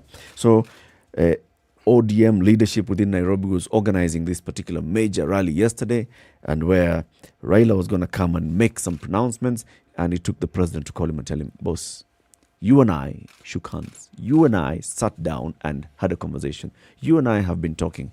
Do not be swayed by any other conversations out there. Be easy. This union of ours is intact. So he says that his union is intact. And that's why the ODM leader then did not turn up in yesterday's meeting. However, those leaders who were speaking in yesterday's meeting, including our next guest for the next hour, Babu Owino, were there and were saying, no, the handshake is timam. If Raila had come and the call had not taken place, would the leaders have said the handshake is timam, or would they have said what we had seen happening over the weekend on Saturday by Orengo, by people like the other MPs, and they were saying, there's problem, there's trouble in paradise. Our guest is in the studio, the MP for Embakasi East, Paul Owino. Babu Owino, good morning. Morning. How are you? Very well. Thank you very much for joining us. Yes, good morning. Good morning, Karibu. Welcome to the Situation Room. We call that the hot seat. It's not really hot. It's just, It's not even warm, actually. It's just a seat. Psychologically warm. Psychologically hot. But we'll ask you the same question at the end of the show. Yes. Yes. So, Babu, asante for coming. Let's just start with the weekend politics as we go into everything else. Is the handshake intact from where you see it as Babu Owino? I think so far so good, because this contract was between Raila Amolo Odinga. The contract was between Raila and Uhuru, the president. And through handshake, actually it was formalized. So I can easily say that this is a subsisting marriage. And the subsisting marriage can only have issues, number one, if it is not consummated. So in our situation, there was a consummation which was through the handshake. And then, number two, should there be any issue in any marriage, then one parties may opt for divorce. So in this situation, the factors to consider for divorce, number one is cruelty, which we've not experienced. Number two is unfaithfulness, which we've not experienced, or rather, marriage can also be a polygamous, potentially polygamous marriage. Yes. So that is allowed. We have no problem with that, because we want to bring in other partners on board. Because we realize that for somebody to win a presidential election, then there has to be a coalition. Number three, if there is irretrievable breakdown. So in such a situation, we've not noticed any of this. So what does this mean? That this marriage is not voidable. This marriage is still subsisting. So be that as it may, there could be certain people just around, oscillating. They are delocalized, moving anyhowly, trying to frustrate this contract that was signed between Baba and Uhuru. By signing means a contract can be verbal and a contract can be in written form. Right. So this was a verbal form of a contract. Why would they want to do that? To me, destabilize the marriage. Anybody who's around, oscillating, like you said, not necessarily part of the union. Why would they want to? Politics is a game of interest, and most likely, but the definition of politics is what you get where, when, how, and at what time. So probably some of the people surrounding this contract, part of the contract, maybe they are seeing that their interest won't be catered for in the foreseeable future. So according to me, so far so good. There's no problem between Baba, and there's no problem between Baba and Uhuru. So on our side, we are not experiencing anything. So what are we to make of this complaint by a senior member of your side? And this is James Orengo, when he says what he was saying over the weekend. James Orengo, I can't talk for him, but probably he has his sources. And being my senior in politics, I will have to respect his decisions, and I can't criticize any of his decision that he made. Why? Because he knows why he said the words. But yesterday, as you saw, we were at a rally at Kibra constituency, and you saw there was nothing at all. What was the idea of the rally in Kibra? When was it planned, first of all? There's all these reports that this rally was actually being planned on Saturday, and even the mobilization was happening on Saturday night, and the whole agenda of the rally was different from what we saw yesterday. We've been doing our rallies. It was just like any other rally. We've been doing our BBI rallies. So it's not a strange rally. It's not a rally that was going to raise any eyebrows. It is just like any other normal rally. So to me, there is no problem with that. So what you're saying, therefore, if I understand you correctly, Mheshimiwa, is that whatever has been in the papers and whatever has been on social media and the rumor mills, there is no ground whatsoever for any of that. So far, we don't have any ground. Whatever we see on the papers, that is somebody's school of thought. So essentially, it's a figment of the imagination of the media. It could be a creation. You know, media survives also with tension, with so long as there's how do we call it? Drama. There's drama. That is when they sell. So they can also opt to create some. Yes. Okay. It could be created, but when it's reported, it's also now something that's being reported. Your members of parliament have said something. Junaid Mohammed talked about the running of the BBI Secretariat. And he says the running of the BBI Secretariat is being undermined by civil servants who seem to be taking orders from elsewhere. So these are all signals that there's something that is brewing that is not right. I think even in marriage setup, there are always some issues to be solved. By the end of the day, if it is not deep, there are things that people can sit down and discuss. So even you with your wife, you can't say that from January to December you're just okay. There could be some little issues, but those issues does not threaten the foundation of the marriage or the institution of the marriage. So these are things that could be there, but there are things that can be discussed. Okay, whatever those issues may be. Yes. All right, you've talked very much and you've, really championed BBI, as Babu. Yes. Now, looking at BBI, were we speaking specifically about succession politics, or were we looking at BBI as a way to unify the nation, as an initiative to unify the nation? Is there a separation of the two from where you see it? For me, BBI is about the country. We had leaders way back from after the Kenya attained its independence. Those leaders who were there probably are not existing now, but they were there. But Kenya is a constant factor. The common denominator is the nation, which means that leaders were there, they went. There are those who are there as at the moment, they will go. And there are those who will come also and go. So the common denominator here is the nation. So are we building a nation for posterity, or are we building a nation for an individual? It can't be for an individual. Why? Because this will force us again to review or to amend another constitution or the 2021 constitution, which will soon be passed. In my own view and opinion, a constitution is made for posterity. And there can be a constitution without constitutionalism. Constitution in itself is just a document, but the constitutionalism is the implementation of the constitution. So in my own view, BBI is for the interest of the Kenyans. Number one, the introduction of the funds from the 15% to the 35% at the county level. Long ago, before the promulgation of the 2010 constitution, we used to have few centers of development. We only used to hear of Kisumu City, Nakuru, Nairobi, Mombasa, and Eldoret. Right now, we have 47 centers of development, centers of progress, 47 counties. We can hear of Wajir. We can hear of Garissa. We can hear of Murang'a. These are counties where devolution at least has worked. And through devolution, we've seen what has been brought on the table.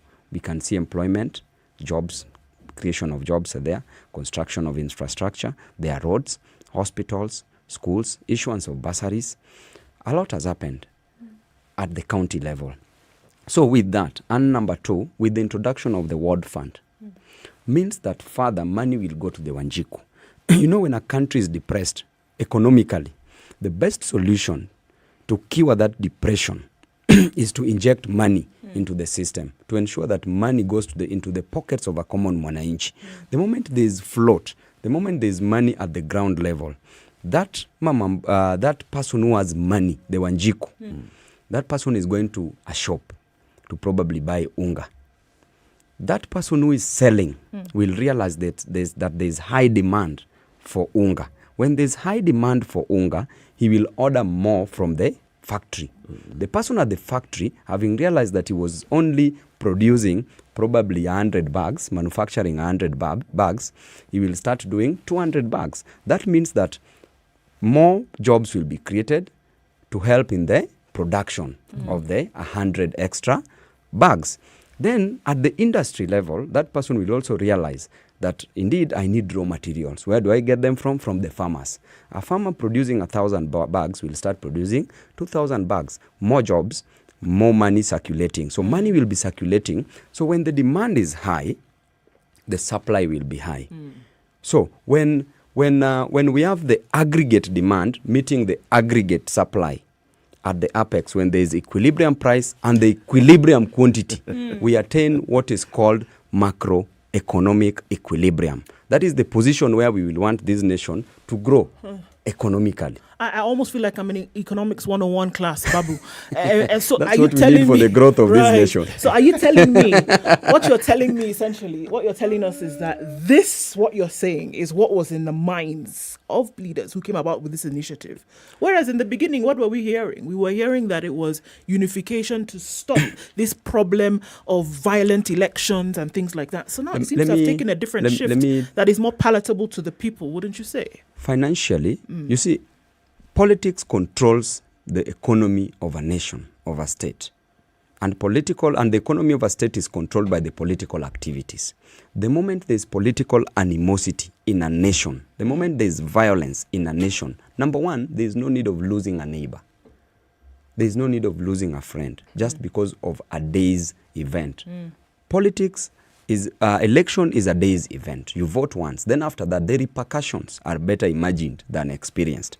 What happens in this nation is that after elections, we lose lives. After elections, we lose properties. After elections, we become each other's enemies. So because of this political animosity, we also have the BBI that is going to cure this by bringing people all together, such that there is no tribe that is going to feel left out. The moment we give it to the winner takes it all, there is that urge that, our people have been denied an opportunity.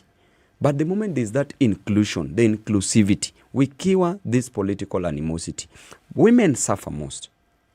You have children, I presume.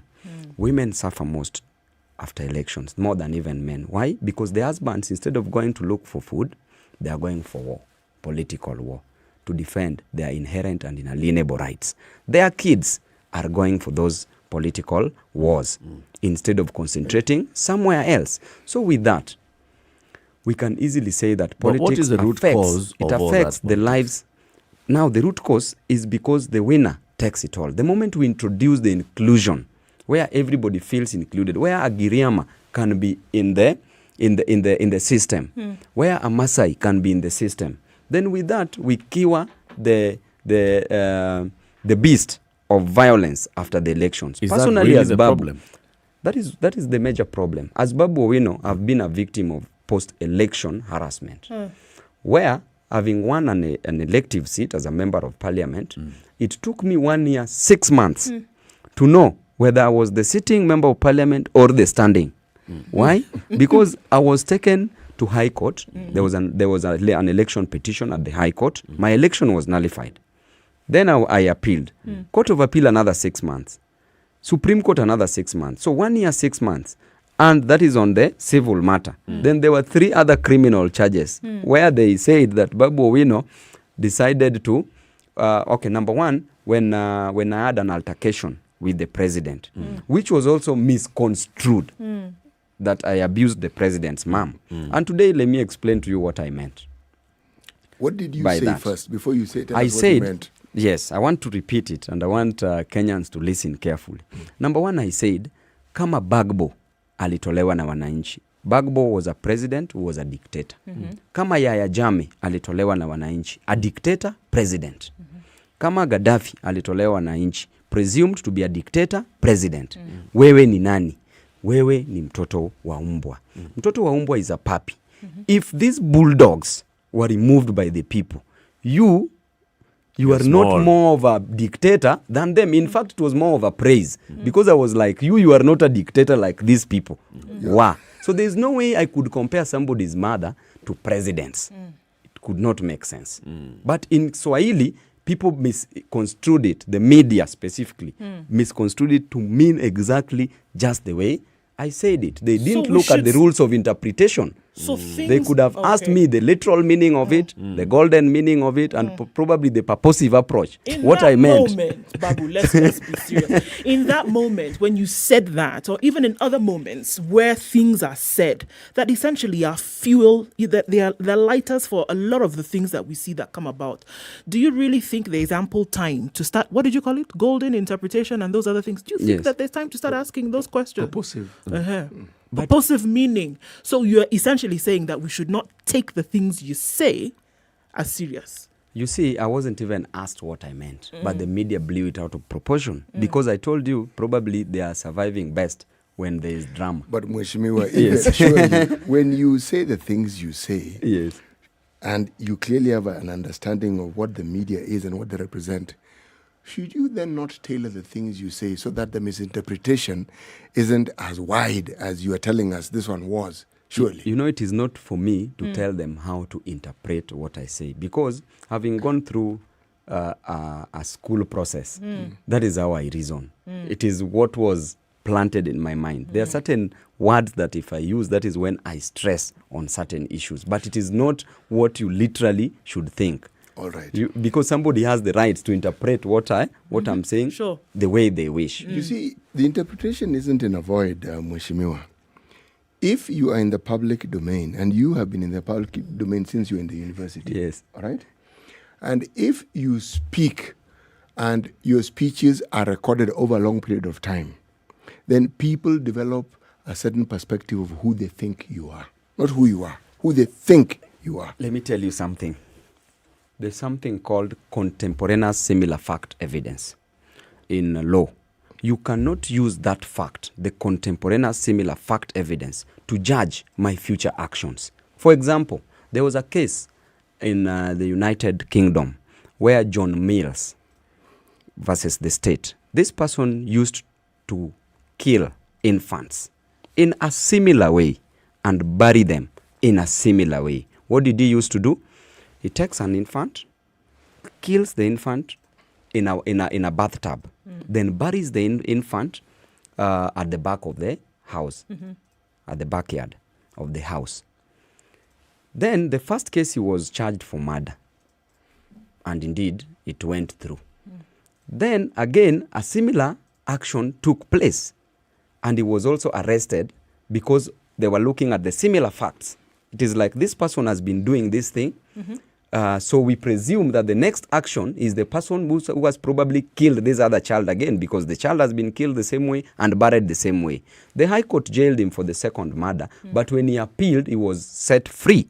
Why? The judge ruled by saying that the lower court's decision erred by simply using the similar fact evidence, that contemporaneously, the fact that this thing happened in the same way, somebody else could have also done it, and it be misconstrued that this person has done it the same way. You are a politician. So I'm coming back to where what you asked me. The contemporaneous circumstance that you refer to is perfect in law.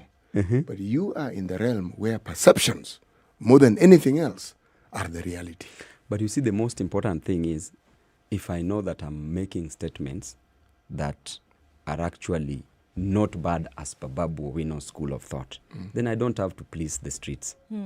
I don't have to please the streets. I'm sorry for that. But so I don't have to say a word taking into consideration that so long as I know that this word is morally right, then I don't have to worry about how you will misconstrue it. There are certain mere statements of PAF, severally misrepresentation, that Babu Owino has been quoted saying this. People are even making some memes saying that Babu Owino has said this, and I have not said that. Those are misrepresentation. So to me, I cannot guarantee what a person will think about me in any other way. Let me put it like that. So what your thoughts are your thoughts. Okay. Just a quick question. I know we're going to go to a break in a few minutes, but you talked about the fact that this BBI coming out is supposedly going to bring people together, right? Because after an election, there's this war-like scenario that people get into when the winner takes it all. Last week, we had elections, mini elections that took place in this country. What we saw going on was shameful at best. At best. And this was a mini poll that was going on. It was not after an election, it was during the election. Officials being mishandled. Leaders, political leaders, coming into polling centers and making demands of staff when actually they had no business being there. The election was played around with all over the place before the results had even come about. Not after an election, during. And in almost all of the cases, being perpetuated by political leaders, even before the process had been completed. What would you have to say about that? I think election should be about unifying this nation, getting a leader who is going to act as as a factor or a source of unity or a symbol of national unity, for example, the presidential level. Even at the level of the county assembly, that is a person who is uniting the members of the county, the members of the ward at the ward level, his constituents or her constituents. So to me, voting is free. Voting is at times fair, because it is only in Africa where during elections people don't know how to count. During elections. Okay. So with these perceptions in mind, when somebody already knows that this election is going to be rigged, there is no trust even in the body that is conducting election. That is why now these violence are coming up. But how do we cure this? The moment we put up strong systems, when it comes to the interior department that is providing law and order through the police should be a little bit tighter in keeping peace, maintaining law and order. And number two, when it comes to the issue of the bodies to conduct elections, because when we are going for elections, we already have a perceived mentality that this election is going to be skewed. Perceived by whom? You see, let us not lie. Even you, when you go voting, you have a perception that probably I'm just going to vote, but there's a result that I expect. Actually, Mheshimiwa, if you look at the turnouts of our elections, the opposite would be true. People go there in the hope that their votes will count. If people felt that the vote wouldn't count, we would see fewer and fewer people because of what has happened before. Yes. Right now, we are approaching 2022 where we'll be having another election. So in 2022, already people are getting worried that, number one, we need to get a fresh body to conduct election. That is, we need to do away with the current commissioners, IBC commissioners. Why? Because of the previous, probably the habitual offense that they were committing in the previous elections. So with just that told in us mind, a few minutes ago. You just told us a few minutes ago, Babu, that you cannot take somebody's habitual behavior and I'm a use lawyer. that to say. I'm a lawyer, so that in they this would case, behave I'm the defending same way my in the future. statement. So you just told us this. in this, You just told in us this this a case, few I'm minutes defending ago. I'm defending my. You will dance around this. You see. Let's take a break and then we come back and continue this conversation. We're having a conversation with Babu Owino, the MP for Embakasi East, talking about BBI, talking about politics, talking about his brand of politics as well. Of course, people would like to understand who Babu Owino and his thinking, the way he speaks and what is going on behind his mind. And we want to understand that as well. Keep it right here. We'll be back shortly. It's 28 minutes to 10 o'clock. Time for us to take a look at the traffic, what's happening on the roads, and the weather forecast for the day. Good morning.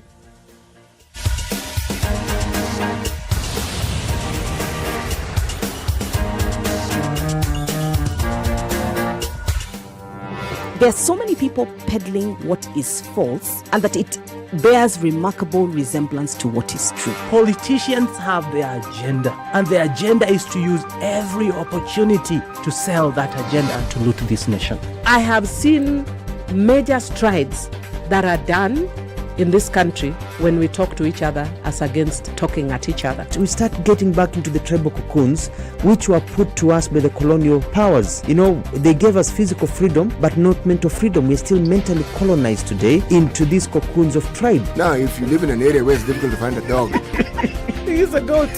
I kid you not. In which part of this country is it difficult to find a dog? So that you resort. Afande hii umbo yako iko na hii ni umba special.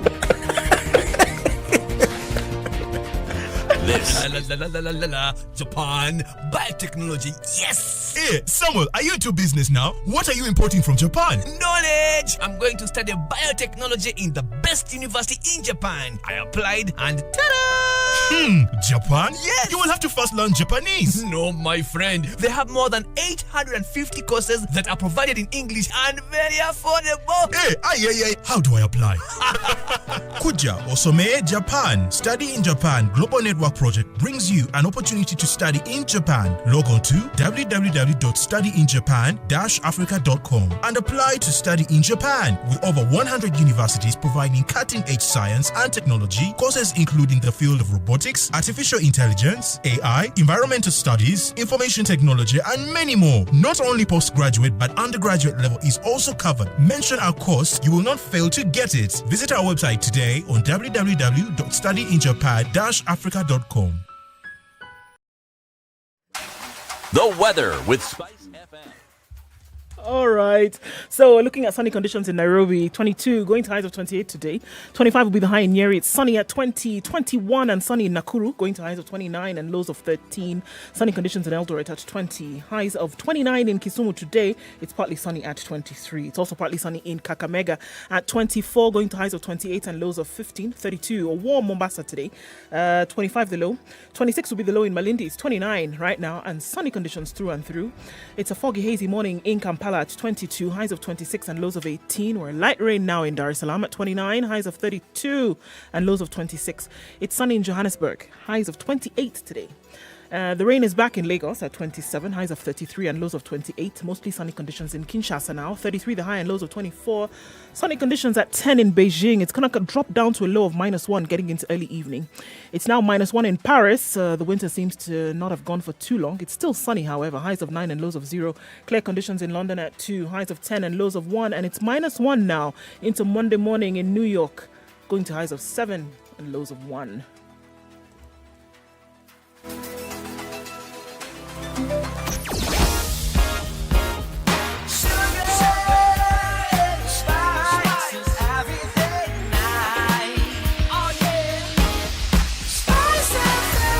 Spice up your life.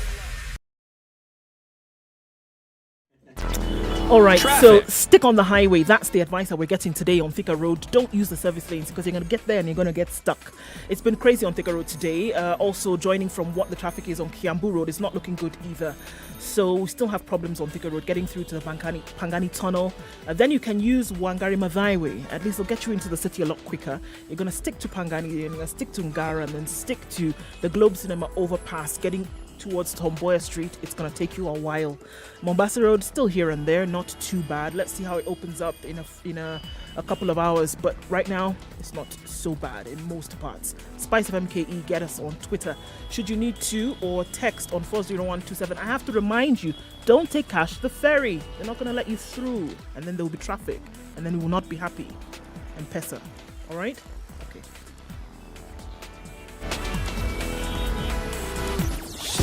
Spice and everything nice, everything nice.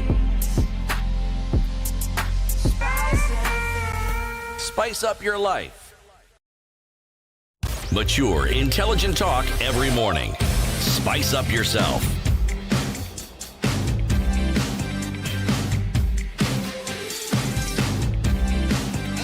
Mornings done right. 94.4 Spice FM, Nairobi. Good morning. This is Kenya's biggest conversation, the Situation Room. In the room, it's CT Muga, Nduoko, Eric Latif, and our guest is Honorable Paul Ongili Owino, Babu Owino, the MP for Embakasi East. Babu, we are now going to spend the next half an hour understanding Babu. Yes. Babu, the politician, and Babu, your brand of politics and what you do. So first of all, those who know you as student leader. And you're a student leader for so many years. How many years were you in university? Thank you very much. I was the longest serving student leader on earth. On earth, even? Wow. Yeah, okay. so far taking because, this thing global. All right. because I served for a period of 4 terms. And globally, there's none who has ever served for a period of 4 terms. That's what you're I'm not saying. kidding. Yeah, so I'm saying I was the longest serving student leader on earth. I joined the University of Nairobi just immediately after I did my A-levels. And in A-levels, I did my diploma courses, 6 diplomas. That is from 2007 and 2008. Then around October, I joined the University of Nairobi in 2008. Then in 2012, I graduated in actuarial science with the first class honors. So I want Kenyans to follow it keenly so that they don't misconstrue that the person talking here overstayed at the university to mean that probably was an academic orphan or an academic dwarf or an academic lilywat. Wow. Yeah. So in 2012, I graduated first class honors, actuarial science. 2013, went back to the university to 2014, 1 year, did my master's in actuarial science. The same 2014, joined School of Law, Parklands. Did my law degree for 4 years. Then graduated with second class upper division. Then did my master's in law. So I took 4-4-1-1. That was 10 years. 10 years at the university. In pursuit of knowledge, acquisition of knowledge. So in the process, I also became a student leader. And students kept on re-electing me because of the great work.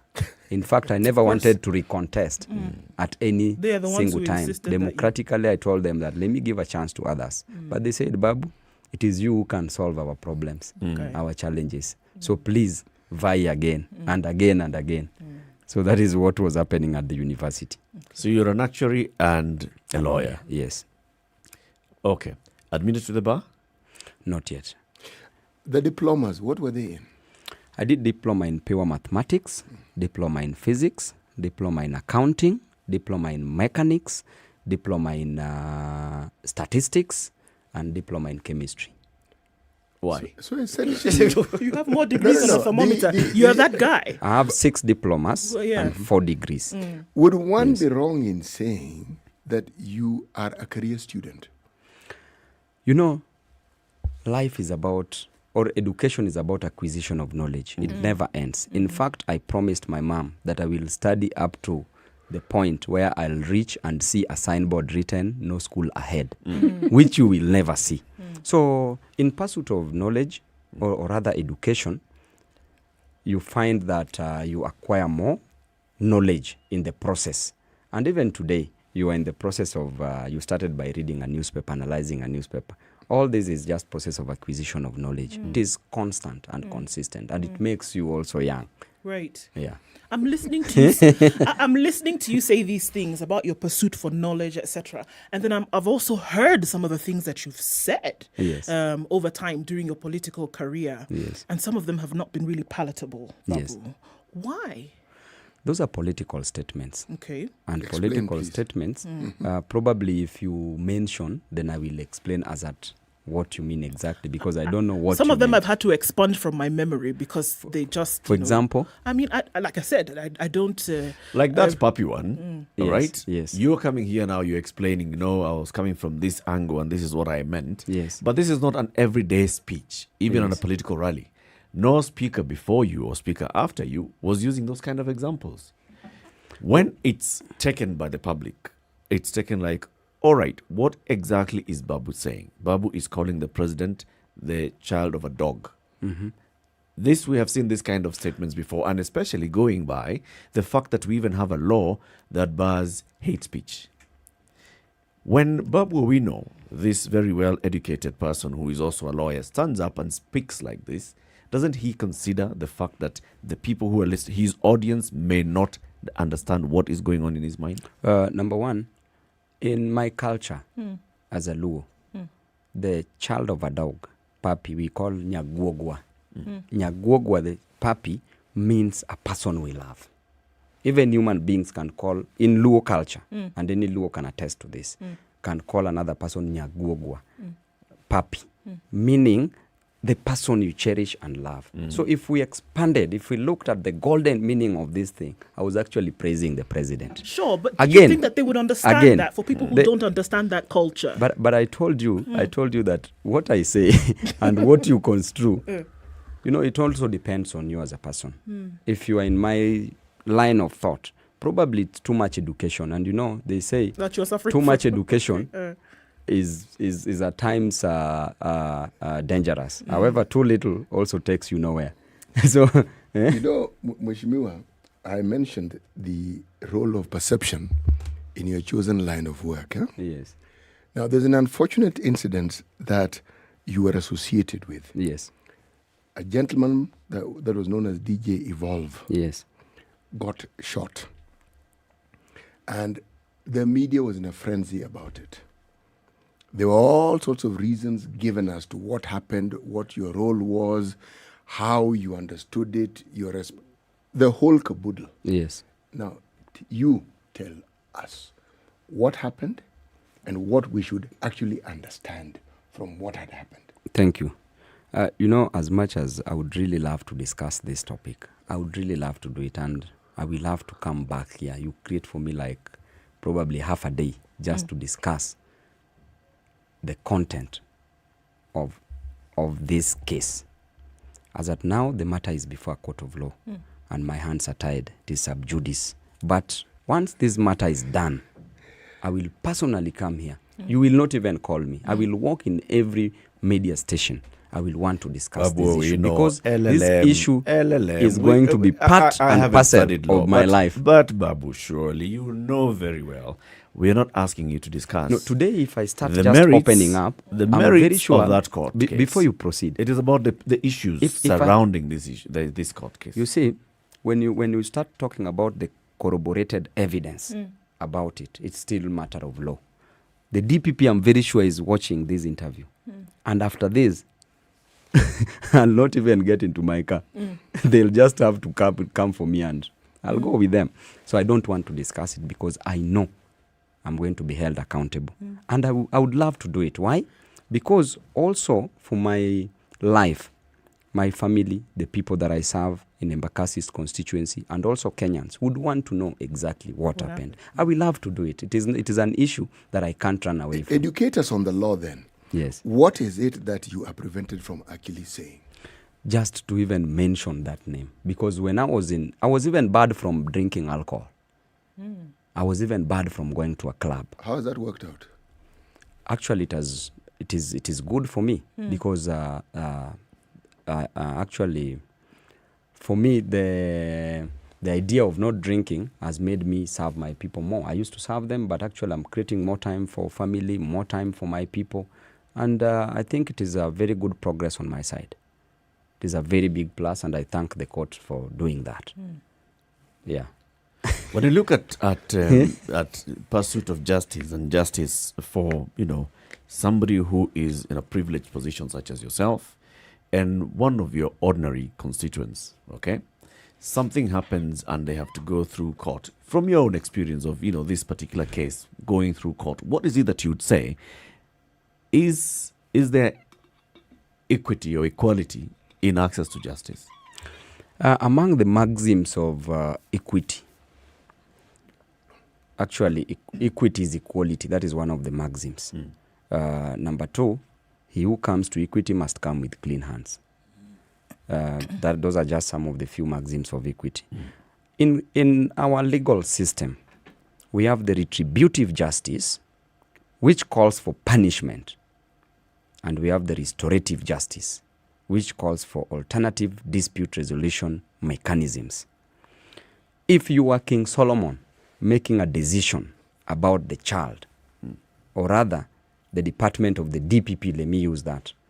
If they were the King Solomon as at that time, I'm very sure they would have said, let us cut the baby into two and give each person. They would have gone for retributive justice. Let us punish. We must punish whatsoever. Why don't we also think about restorative justice so that we restore how things were? We use alternative dispute resolution mechanisms as enshrined in the Constitution. So in my own view, let us not just think about justice as punishment. Which more in our system, do we have adequate examples of restorative justice? Actually, we have. There are so many cases that have been withdrawn based on restorative justice, based on compensation, based on mediation processes, arbitration processes, reconciliation processes. So many. The reason why I'm sure even City is heading down this road is looking at your constituents, many of them, or not even just even those in the neighboring constituencies in other parts of the country, they sit back and they look at, the kind of justice that ordinary Kenyans go through, the route that they are taken, and then they look at those who have positions of influence and how they are treated by the same system that is justice. And they see some sort of disparities. They see a disparity in terms of how quick action is taken. They see a disparity in terms of how lenient the punishment would be. Even if we're talking about the restorative justice, how it's handled. And there's there's a clear disparity between that. Do you feel that they're justified to feel that way? I'm an ordinary citizen. Actually, no. Let me tell you. Let me just proceed. Yes. Born by ordinary parents. Yes. Way back from the slums, who's trying to make also both ends meet. Elected by ordinary people. I was elected from among the ordinary people. So it's not about being a member of parliament. It is not about my position that can be used to influence anything. The matter is before a court of law. If I'm found guilty, there is no problem. I'm willing to serve. I have no problem. Jails are meant for human beings. I will serve my term. I will live my life. I will carry my own cross. If I'm not also guilty, Kenyans also should accept. So I can leave it at that. You know, Mheshimiwa, sometimes when we want to look at a certain perspective, especially with reference to politicians, and because we're in the media, we sound like we are starting off from a certain position of bias or information that lends itself in a certain direction. And I would argue, personally, I do. And I do because of, again, what I have seen, just generally speaking, about our politicians. And one of the traits that I have found to be a commonality with many politicians is they are unreliable. Why would you elect me if you don't trust me? Number one, not all politicians are leaders, and not all leaders are politicians. But some politicians are also leaders. I was elected on the ground that I would serve my people. I would work for them. That is exactly what I'm doing.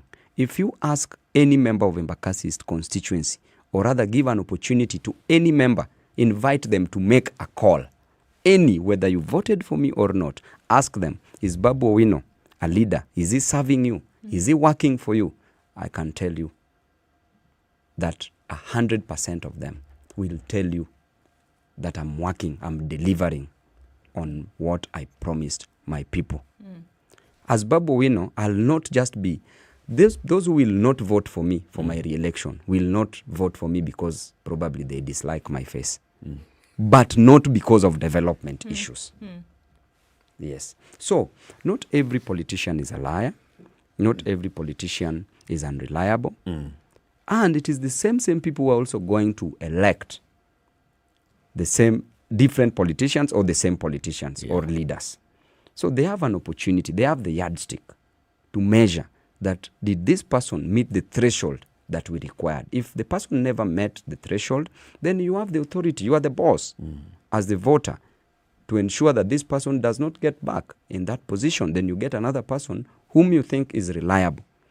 But I can talk on behalf of Babu Owino that in 2022, in fact, in Embakasi East constituency, I'm going to vie unopposed.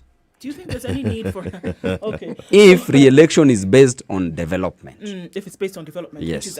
which is based on development. Is that ticket upon which you want to now run in 2022? Yes. Do you think that there's need for some kind of sanitization in the political leadership in this country? I think politics is politics everywhere in the world, not just in Kenya. We hear of what's happening in Uganda. We hear the United States of America, what happened. Even the goons that went to Capitol Hill. So it's not just in Kenya. But now that we are here, we hear of what happens in Russia. Right. Now that we are here in Kenya at this moment, talking with you, amongst your colleagues and what you see, honestly, do you think that there's some sanitization that's necessary among the political class in this country? If you were to answer me honestly, void of the legalese. I think I will not talk blanketly, and also I will not be an advocate for my colleagues. Because when a person was elected, they knew why they were elected. They knew that they're supposed to deliver on their manifesto. So that is what exactly they're supposed to do. For those who haven't delivered, it is upon the electorates. Again, I'm not the boss. I'm not the judge. I don't hold the yardstick. It is upon the electorates who will decide. So I cannot come from a moral, assuming that I'm very moral. I won't talk about that because even the Bible says that no man is righteous before the living God. So everybody has a speck. Right. If not a log. Yes. Babu, do you do any business with government? That will be conflict of interest. Because I'm already working for the government, or rather with the government, that will be conflict of interest. So I can't do. So is there any company that is arm's length associated with you that does business with government? Never.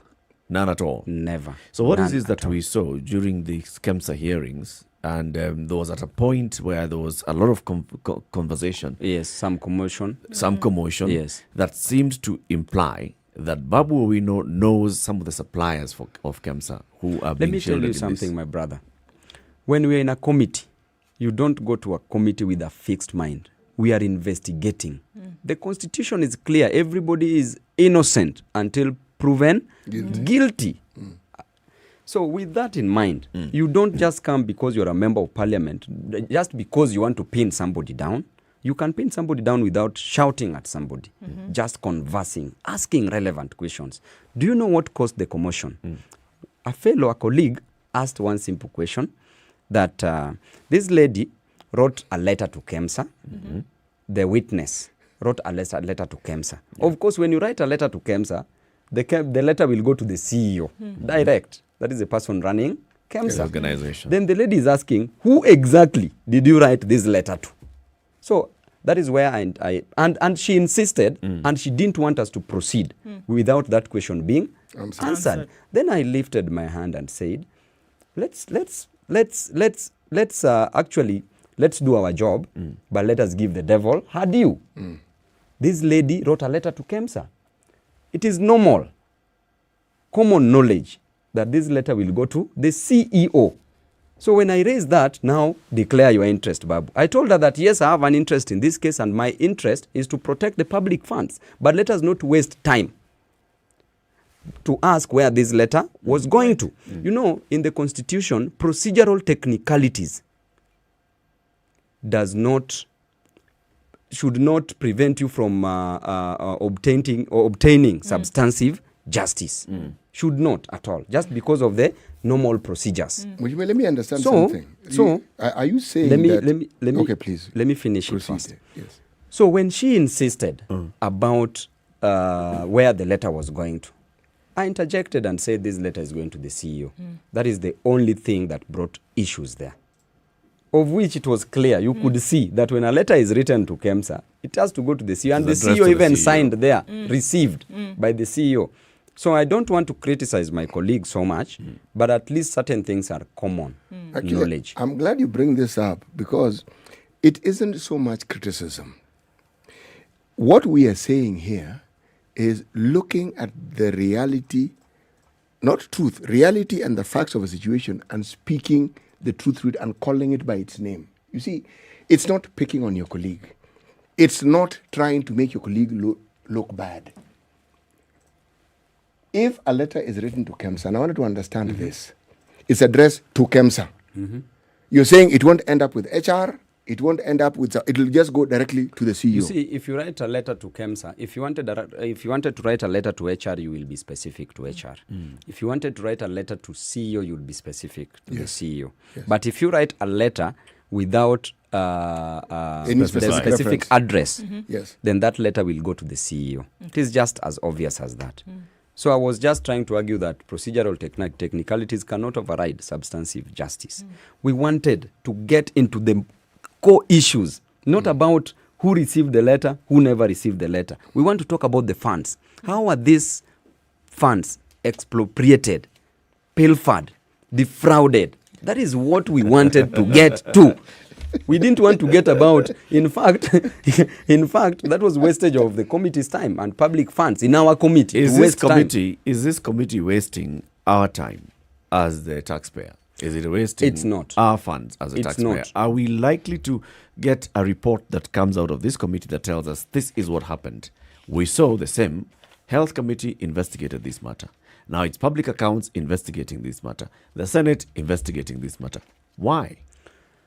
As at the moment, we are still doing investigation, and the reports must be presented before the House, before the National Assembly, before all the members to discuss it. And I'm very sure we've already found people who supplied air never supplied anything at all. I don't want to discuss it at this stage, but we are going to do a report about that. Babu, thank you very much for joining us today. It's already coming to the top of the hour. We've had some conversations, a lot of BBI conversations that's going to be happening in coming weeks. So we'll invite you again. Let's engage on those issues that you're saying, you know, in our wards are going to receive more money, constituencies and all. And let's engage on those so we can get to understand better. What message would you like to, as a young political leader in this country, as one who the majority of the population look up to and they associate with, what is it that you'd like to tell them?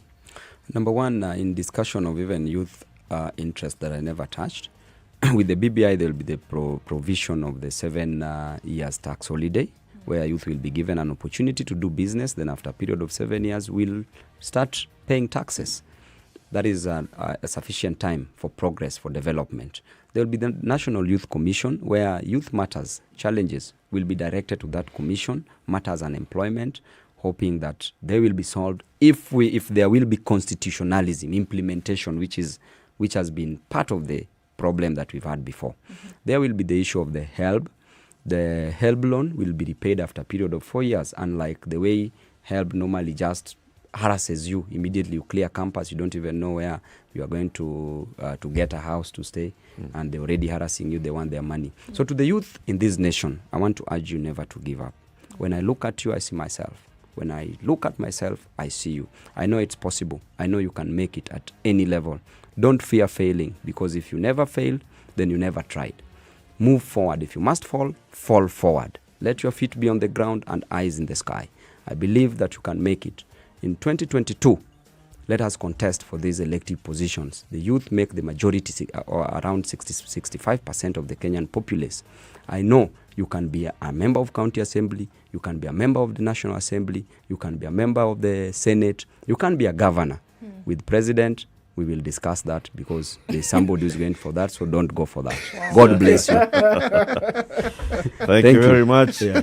Paul Ongili Owino, the teetotaler MP for Embakasi East constituency. Babu Owino hasn't had a drink of alcohol since the court ordered him not to. Even touched a glass. Not even touched a glass of whiskey.